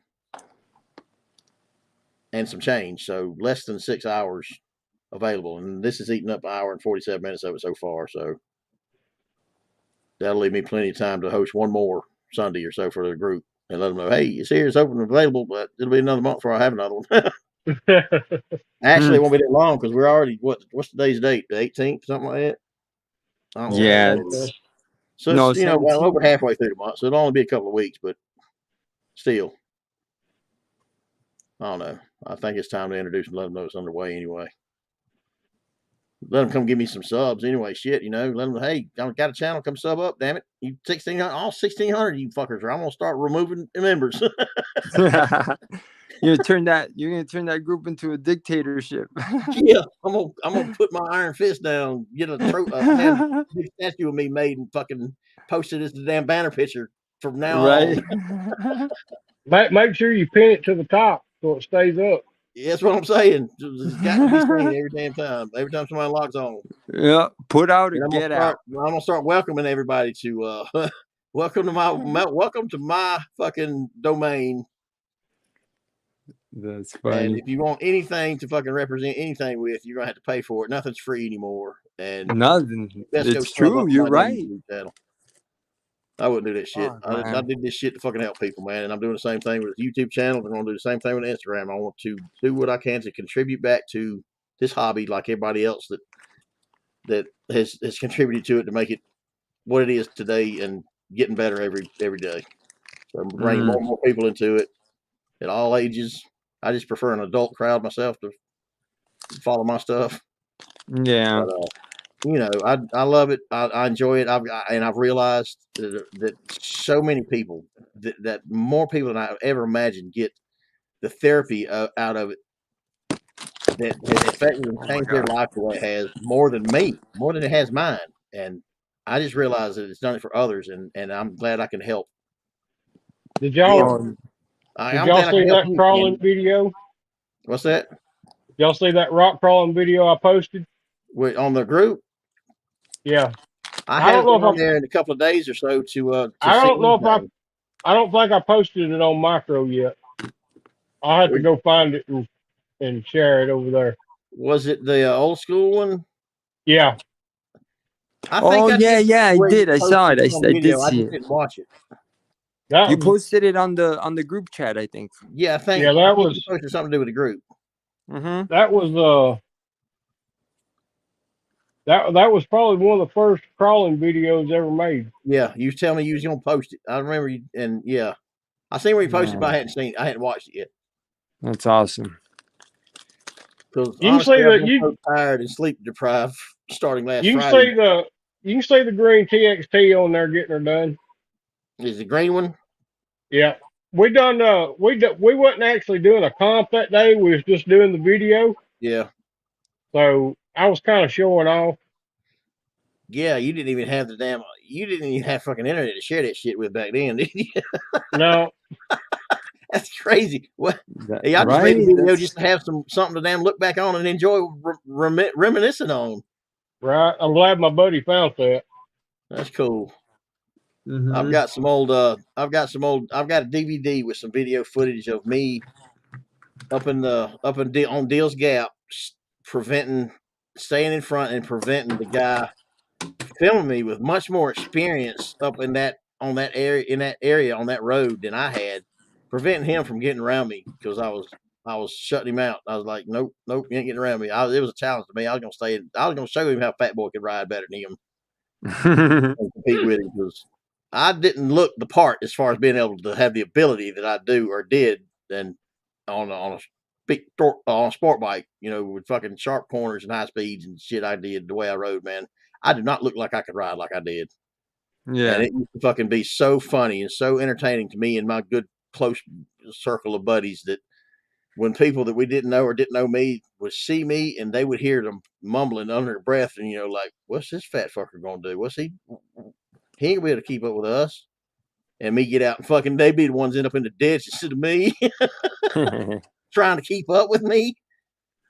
It's fucking hilarious. But I had some good times. I had a lot of seat time and a lot of seat time and experience on them damn type of bikes, dude, riding the way we did. And was approached many times as to why I didn't try and get involved in doing this shit professionally, racing. And I'm like, it wouldn't be a hobby then. It wouldn't be something I enjoy. It'd be a job then. Oh, I know. And it would change my passion. I wouldn't have the passion for it and the desire to do it. So that's when I got out of rock crawling back years ago when they went from rock crawling to rock racing. Yeah. Yeah, I'm not a damn floor to the put it on the floor and just as a sport. You do it because you enjoy doing it. Watch it bounce across the rocks. I mean, yeah. I like finding the lines, I think what you're getting at is like what I enjoy, what I get out of it. I like watching the suspension work. Man, I love that. I'll sit down on one rock and sit there until I find that line. Yeah. I do shit. I done it back in the day, man. There'd be competitions we had, and I remember one rock in particular that we wouldn't even go off the back side of it. It was so steep. And I sat down after the comp and decided I was going to go up the back side of it. And about 4 or 5 battery packs later, I made it. Damn, dude. you put your damn focus on that one for a minute, didn't you? Yes, sir. I've been out there at the Zuplex and on one particular line, and actually it wasn't even a line. It was the drum. And if you ever get the pictures to share you the Zuplex where you'll see that it's got a drum, a beat drum, musical drum that is part of my course as an obstacle, or was when I had it as 10th scale.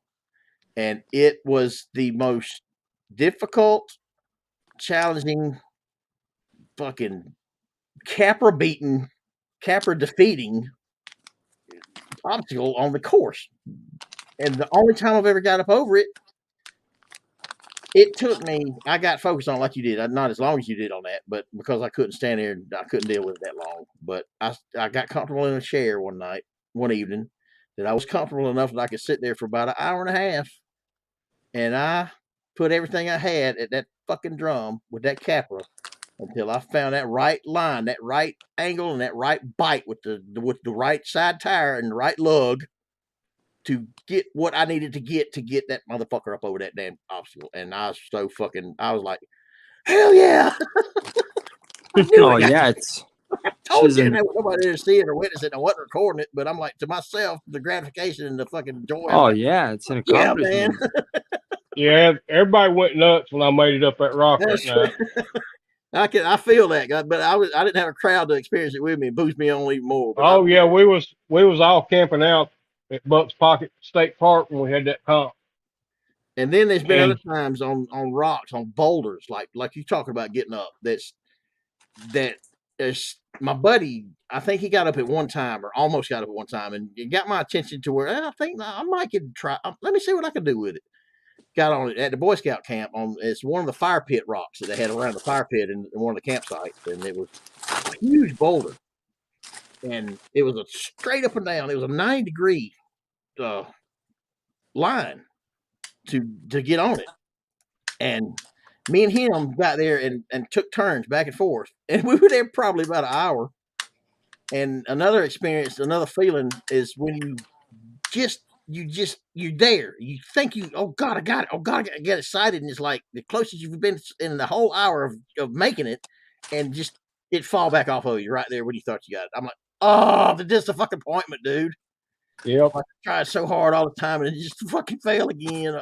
And I still. Oh, after I found the line up that rock, it was in the next competition.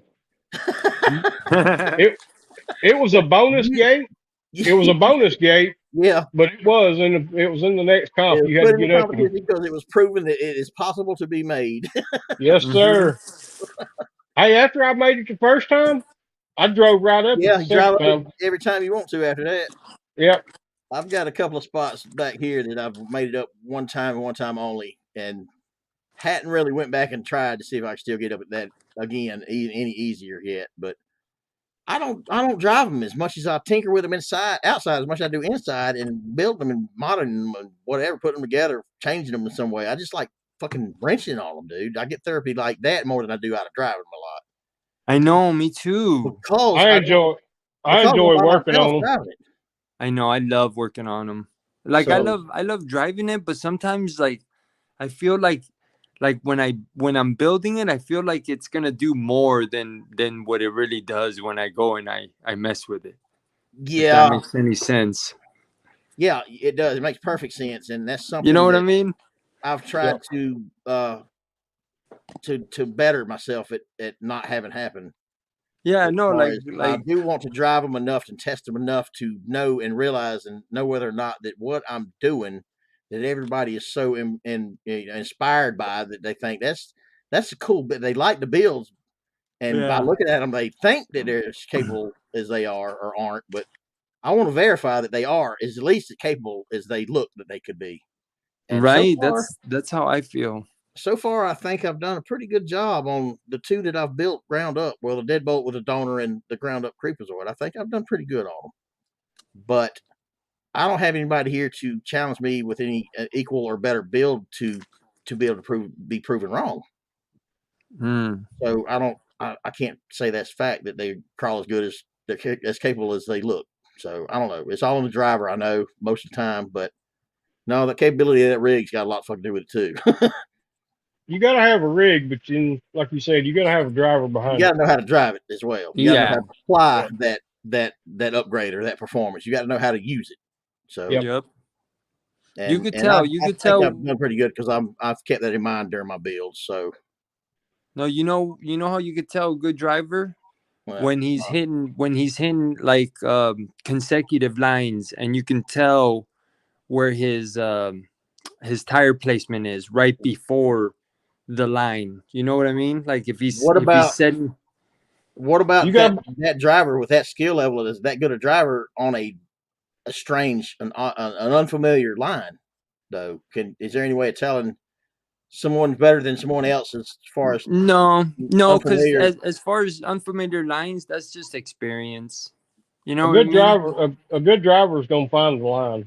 Yeah, a good driver's gonna know how to look for and what to look for to find the line too. And another key thing in competition, when you come out of one gate, you want to know exactly where you're going. Yep, exactly. You need to go. You need to know exactly where you're going before you come out of that one gate. Because that next gate, it might be a hard turn to get turned around to it. You know. Yeah. That's like billiards, man. you gotta know how to put the English on that ball to fucking make it end up set up for your next shot. Oh Exactly. man, that's such a skillful game.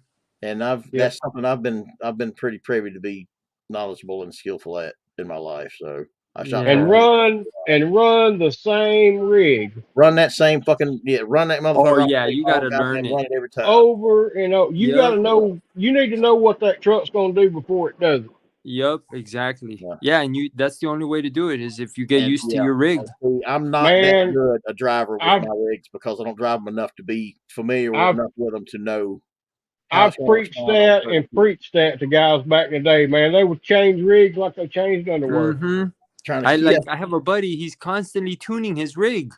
I'm like, dude, you barely drive it. You're constantly tuning. Drive it and tune it to your driving, to your skill, to your driving skill. I know. I'm like, dude, you change too many things around. Like, yeah, you can't fucking get used to what you need to get used to or learn how to do to adapt it to if you change it too fucking often. You set that rig up the best way you know how and learn how to drive it. And drive it and apply it to learn how to fucking make it work, do what you want it to do. Exactly. And then when you realize you cannot get certain that it needs tuning in certain areas or degrees, and then you make modifications or changes or upgrades or downgrades or whatever you got to do to make it, perform like it's supposed to or should. Yeah, because you've already set like a boundary line. You know what I mean? Yeah, I can see that, and that's and I believe that's something that I do subconsciously. It's like when I do a fresh build, I'll find the hardest line I can find, and then that's how I'll tune it to that line, and then I don't touch it after that. I just drive it. I think I learned in the process of when I started building this course before I ever put any Quickcrete down in any cracks that I have put it down in so far to permanently place it so it don't move or shift out of place.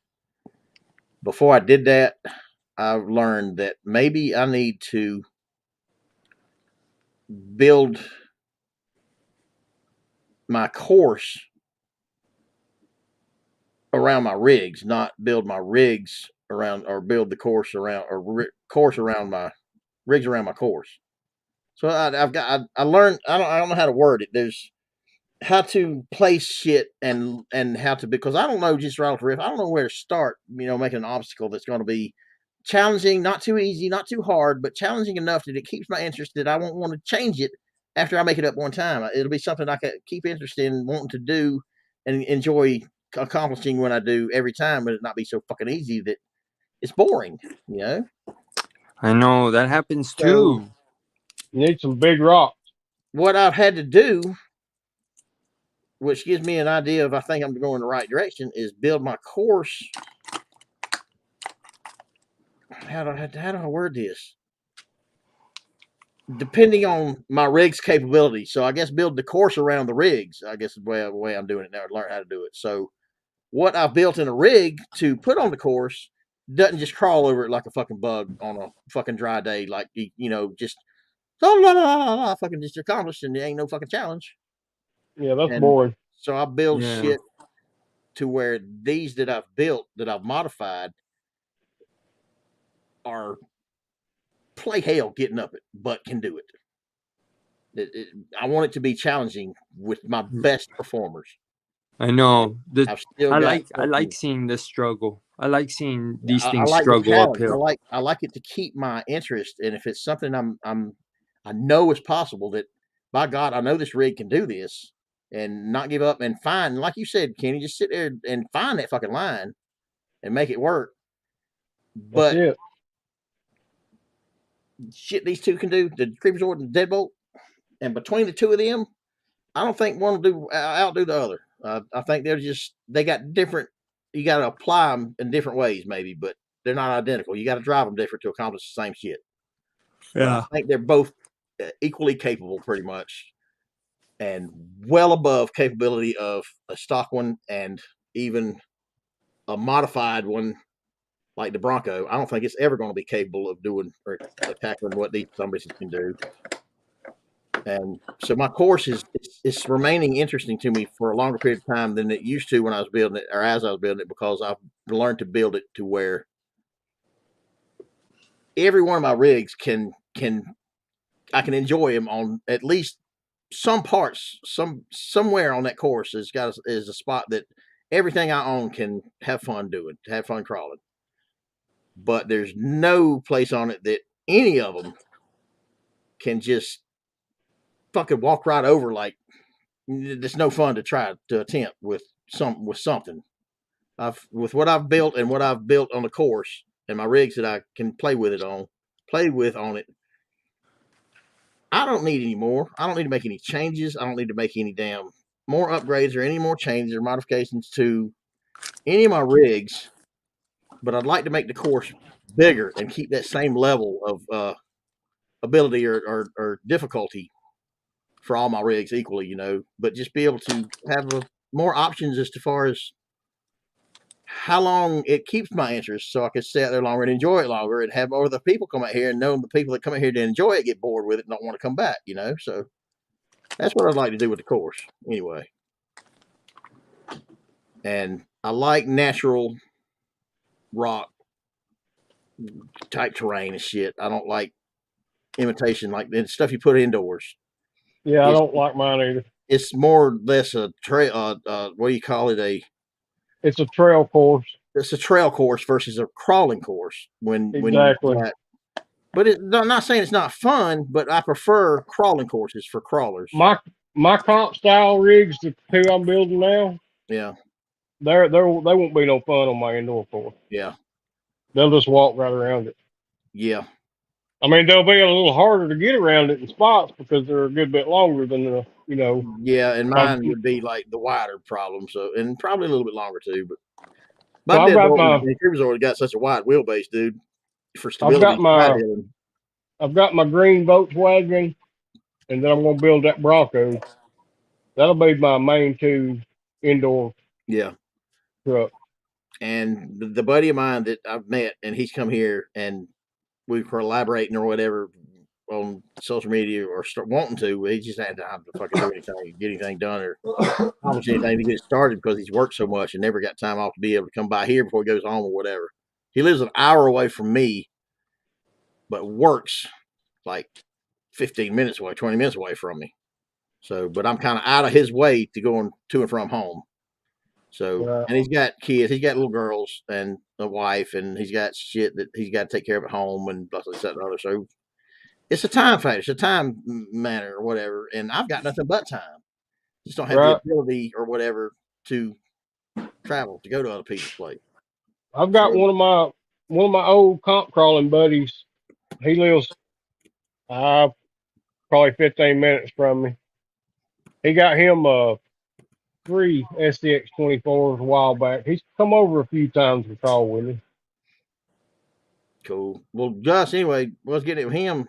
I got sidetracked there thinking of something else, but the times he come here, the first time he come here and brought his 24s, thinking that you know, maybe he did a couple of upgrades to his thing. He put some weight at the bottom of the wheels and did a few changes here and there, thinking he was going to be able to come here and have some fun and enjoy, you know, crawling on the Zuplex and, you know, whatever. And he said that was not the case. He said his best crawler, which is his Betty, the one that did perform and be able to accomplish the most of all the ones he brought, it wouldn't even complete any line that he attempted, and it was roll over happy and took several tumble wumbles back down on the rocks to the base, and so he just started focusing on bragging about the deadbolt. And I think he likes the deadbolt better than anything. Watching me crawl and getting some footage, and his commentary was just boasting all about me and how badass my rig is and shit, and how it just glides over the fucking shit that his couldn't even get started up. And I'm like, dude, don't feel that way. You've been into it for 2 years and did all the modifications and got your capability, your crawlers, your tent scale shit that you've been into for 2 years from being obsessed with it that short period of time to where you want them to think they can perform good. But you're just now being introduced to what the capabilities and the sky's the limit part of the 24 scale, the SX 24s. And you've come to somebody that's what they focused on for the past couple of years. They're totally different tuning than a tent scale. Totally. So He's just got I don't want him to feel bad and get, not want to damn come over because he thinks he can't fucking keep up or whatever or have any fun. I want him to listen to me, listen to the advice I'm giving him, tell him what he needs to do to make him capable of tackling my course. Upgrade to my course, not upgrade what you think's going to work or whatever, and that whatever you got access to test and tune on if you're doing it at all, and then bring it to my course and think you're going to fucking accomplish what you think it did. So you got to learn, like we talk about. You got to learn to drive it, upgrade it to what you're trying to accomplish, what you want it to do, what do you want it to be able to do. You've got to learn how to either make it like it is, do it, find that line or find that ability, or you've got to make the upgrades and the changes that will assist and set that rig up to be able to do what you want it to do. And I just wanted mine to be able to fucking do some shit that my Capra, to tell you the truth, that I knew the Capra would do, because it kind of pretty much embarrassed bone stock out of the box. Well, I built the kit, but the capability of that Capra was like, well, this not much crawl over anything. It's gonna be my course is gonna be fucking boring because it just performs so much better than my damn ready to run Gen 8. And it did only on a couple of areas. I was impressed with the Gen 8 after that, actually. But the Capra would crawl up shit like my front porch steps that are brick. They're a tall enough brick, and you've got to go at it at such an angle on 1.9, not 2.2s. On 1.9s would crawl up that son of a bitch, taking its time because I'd have to angle up. I'd run out of room going up at that angle I needed to. But crawl up at something like a fucking spider, like a fucking spider monkey, whatever.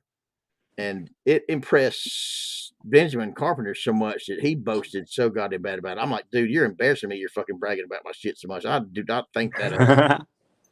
But it got that kind of a reaction out of somebody watching it do it, and it impressed me too. Because I was like, I didn't know if they'd do it or not, and it was challenging for me to do it, but I recorded it, and I was impressed with the ability, because the Gen 8 cannot even make it up to the bottom step. It can get up on it because it's shorter, but it cannot even get anywhere near trying to make it up the second step. It can't do it. It is impossible. There's no line that you can find up. It's not capable of that kind of side heel or that kind of tilt without rolling over some weight or whatever. It's not set up and built to accomplish what that fucking Capra did as easy as it did. And that Capra wouldn't do it until I put it on a comp chassis, got it out of that cage. So I wanted to build these to be as capable of doing stupid shit in a scale down, size that Capra could do. That was so mesmerizing to me and attention grabbing to me that it did with those steps. And I think that's pretty much what those two builds are. They're about that capable in scale down the size. And I like them. I built them. I didn't build them for anybody but me. So who gives a fuck what anybody else thinks they're capable of doing? They're what I built them to. They can do what I built them to do, and what I want them to be able to do. I think I've nailed it, and they look good to me. I like what I've got, what I built. I built them to my likings, not anybody else's. So, in all honesty, I don't give a fuck what you think about what I've got. It's not your place to give a fuck, or for me to whatever. They ain't driving it. I respect the fact that the ones that do like it and boast about it and find an inspiration off of it, and it humbles me. So, it's RC, honestly to God, dude. Kenny, I'm like, I've got no fucking life. This is it. Yep. And if it wasn't for RC, the only thing I would have that I give a fuck about in life would be my dog. So, yep, I got my little dog, my girlfriend. And I mean, my social life, I don't have a social disorder. I think what it is, well, I actually kind of do now. I'm more of an introvert now than I was before. Oh, I am. Happened to me. I don't go anywhere. I used to love. Well, COVID made it worse. Yep. Well, when COVID hit, I was so used to staying inside by myself, it didn't really faze me. Didn't faze you, yeah. And when COVID hit and quarantine hit, and they start telling everybody to go home, and they're going whatever. And my mom even fussed at me or questioned me. You gonna go out? You leaving the house? And she was even worried about me bringing something back home. And I'm like, you can't let these fucking people make you No, I'm not going to comply. Tell me to stay home and quarantine. Fuck you. I was No. already staying home, so Well, it I didn't really. was pretty much all day, but every day I got up, went and visited a friend.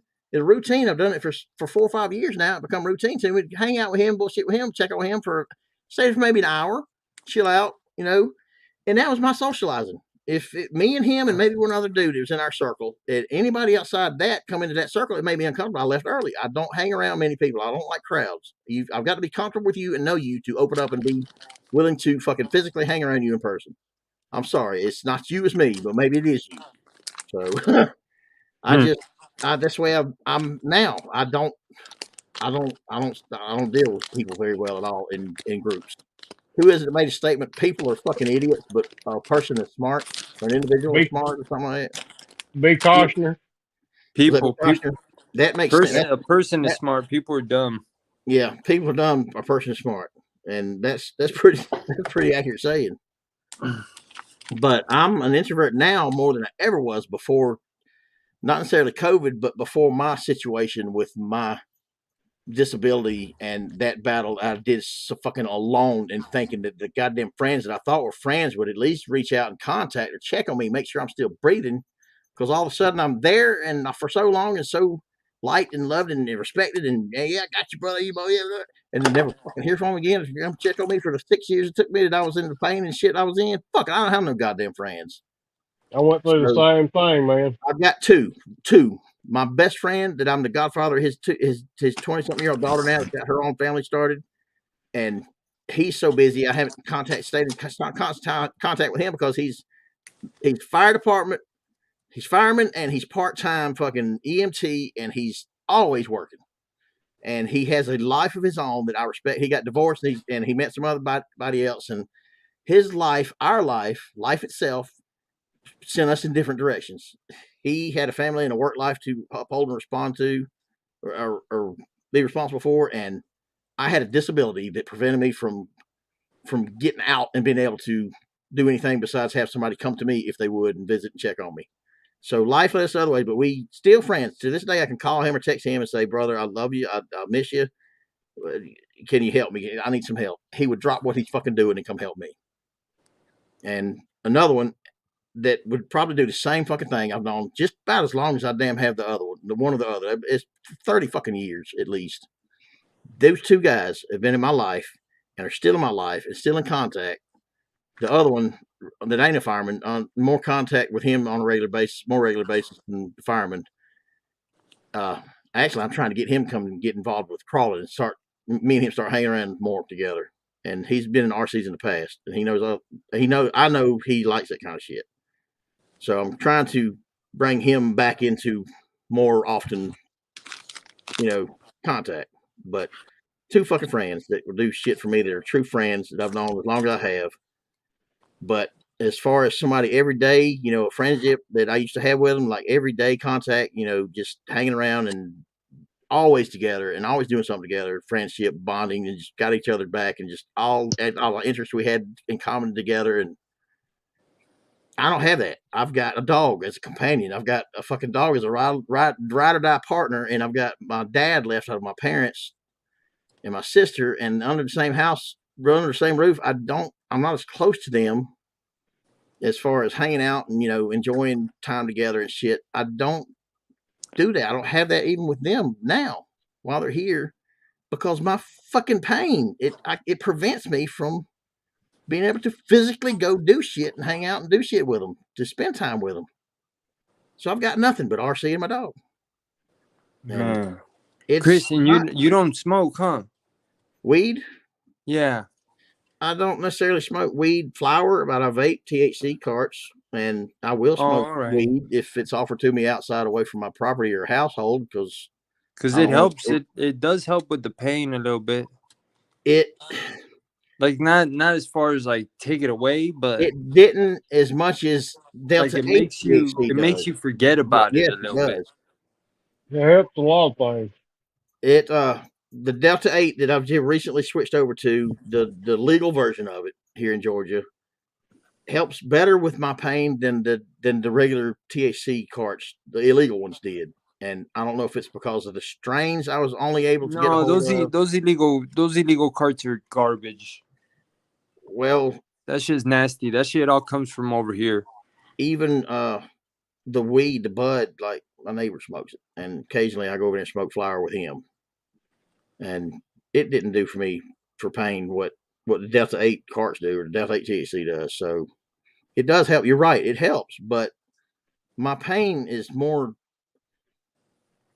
nerve pain that prevents me from doing shit that this fucking such painful shit that I have to shorten my time frame of doing anything is nerve pain, the burning, that I can't find nothing to fucking help except to stop what I'm doing is causing it. Come inside, lay the fuck down, and yes, this THC, Delta 8 THC, helps it to more quickly diminish to a point Like, where relax, I can kind of. function again.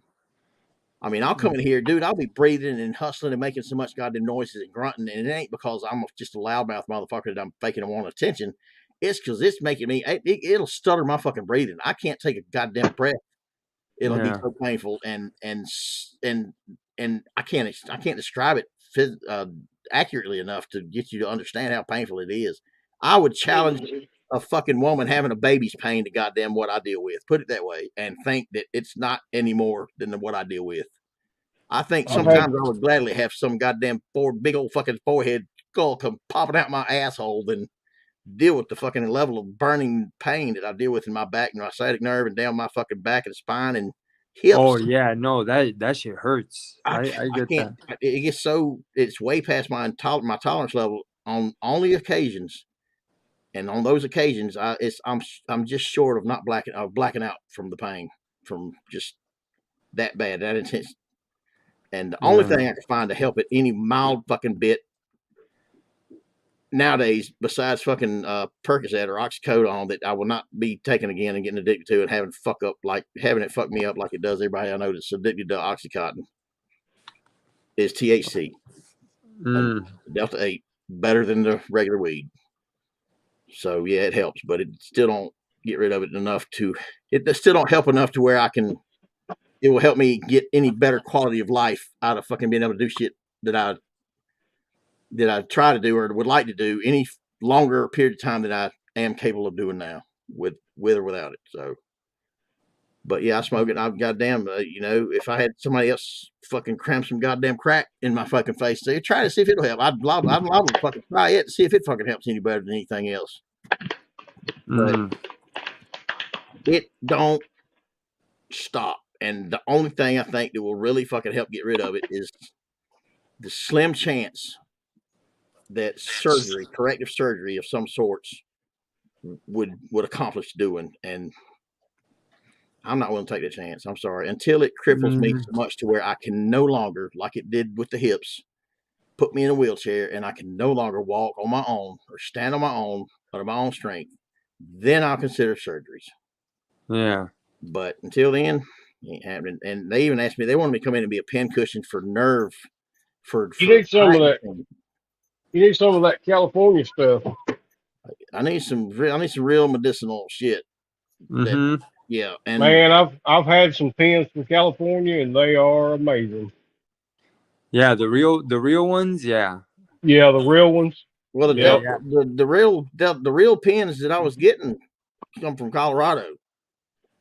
Oh yeah, they got some good shit over there too. And it wasn't. It was good. I loved them. I mean, I was introduced to something. I'm like, hell yeah! So I put it in my budget to be able to afford at least one of them every month, and one of them would last me a month. Yeah, I can't find them. So, what brand you looking for? Anything. Oh, I can get you guys some. I forget what brand that was. I found that I like best on them illegal ones. The best two brands right now are Stizzy and Plug and Play. How much are they? One of those. Man, I want to say, like, if you want to buy the whole stick, I think the battery itself, I think is like, I want to say like 25, 30, and then each cartridge. Yeah, I've got batteries. I just need cartridge. 1 gram cartridge is what I was paying $60. Well, no, because see, these are special cartridges. They're not like the screw-on ones. Oh, These are like they magnetically go into the stick. so you gotta have a stick for them. Yeah, which is the You got to battery. have a special battery for them. Then, Yeah. what you're saying. Yeah, Oh, but shit. they're the best ones out here, man. And how telling much? you. How much? How big are they? Are they 1 gram, half gram? They go half gram and 1 gram. How much are the 1 gram? Man, I want to say like 25. Or the 1 Damn. gram? No, the 1 gram is the 1 gram's probably like 40, 50. Okay, I was fixing to say. And the half gram's probably like 25, give or take 20, 25. I don't know. I gotta go check.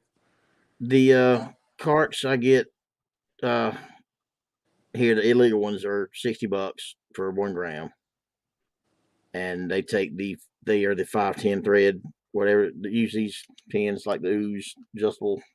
You can get those too, can't you, Barlow? I can get I got here. Hold on, let me see. I got something. Hold on. Yeah, you see what I'm putting at. That's the batteries I use for these.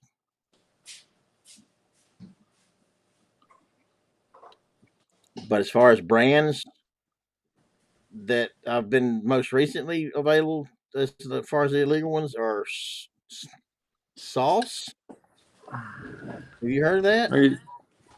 These guys? Yeah. Those are half grams, aren't they? I don't even know. I think so. Yeah, they're half grams. What brand is that? What is that? I don't even know, but I can shoot them over there.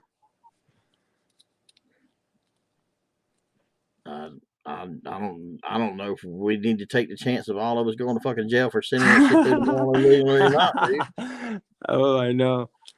I wouldn't want you to take a chance, and I wouldn't want to damn take a chance myself of getting locked up. But I know they're fucking I'm not going to strict tell with you these. no if you want to send me one.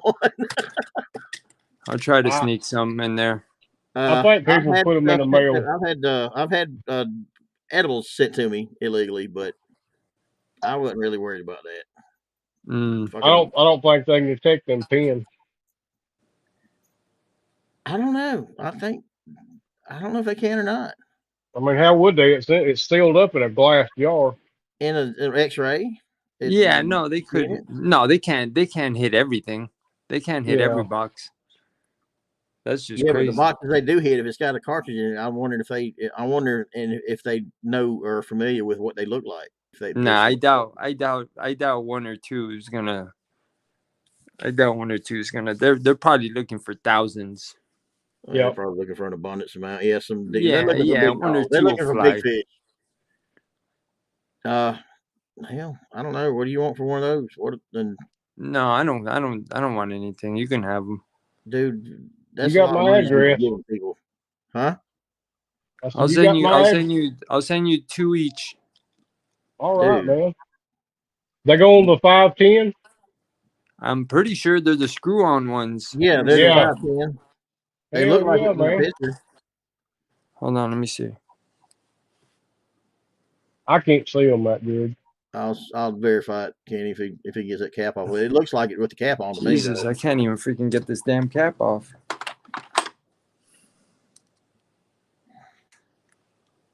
Shit. I said I was gonna get off here before 2 hours up and be 2 hours into it. I see it. Yeah, that's them. Okay. Hell yeah, man. Are those some of the good shit you're talking about? I don't know. I'll be honest, I don't think so. But my buddy said it was okay. Right. But they're not the fake shit that you talk about everywhere else. No, because those are their own brand. Because there is some fake ones going around that had that vitamin E or whatever it was causing people to have the lung problems and lung disease and shit, and that caused them to be enforce the availability or the sale or whatever of THC everywhere. I know. Too much bullshit going around in them. The lab. No, yeah, no. This is good. This is good. This isn't got that bullshit. Yeah, I'll try them, man. You send them to me, I'll try them. I appreciate it, but I don't. Yeah, no, fuck. If I would have known, I would have just put them in the package. Yeah, tossed them in the damn package you just mailed off. Yeah. And I don't have any fucking money besides. Well, I can pay you some more PayPal credit for shipping or something. Yeah, we'll see. We'll work it out. I mean, hell, yeah. I'm not one to take shit and run and never hear from me again over some minor fucking amounts of shit anyway. That's a good looking rig. Which one? Oh yeah, I'm working on this one. That looks clean, man. Oh, thanks, What Kenny. tires are those? Oh, these are them fucking. These are hard to find. These are those meat claws. I just wanted to use them finally. What body is that? S10? No, yeah, I think no. Sonoma. Sonoma. Same thing. I gotta end this and take him out. He's fucking getting antsy and looking like he's wanting to go piss somewhere in the house. So I got to go and let him out and end this, and we'll continue. Kenny, if you want to, Marlon, you come with us over to the group chat and messenger if you want to. Yeah, I'll probably I'm probably gonna hit the hay. Okay. I'm with my kids tomorrow all day. If I pass out, they run amok. Yeah.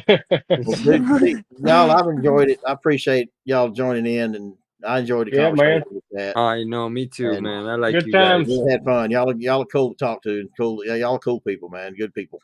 Oh, thank you guys. Got nothing but love for y'all. Thanks, love y'all here, man. Appreciate it, y'all. Take it easy. Have a good morning. Good day. All right. Later. All right. Later. Good night. Bye-bye. Bye.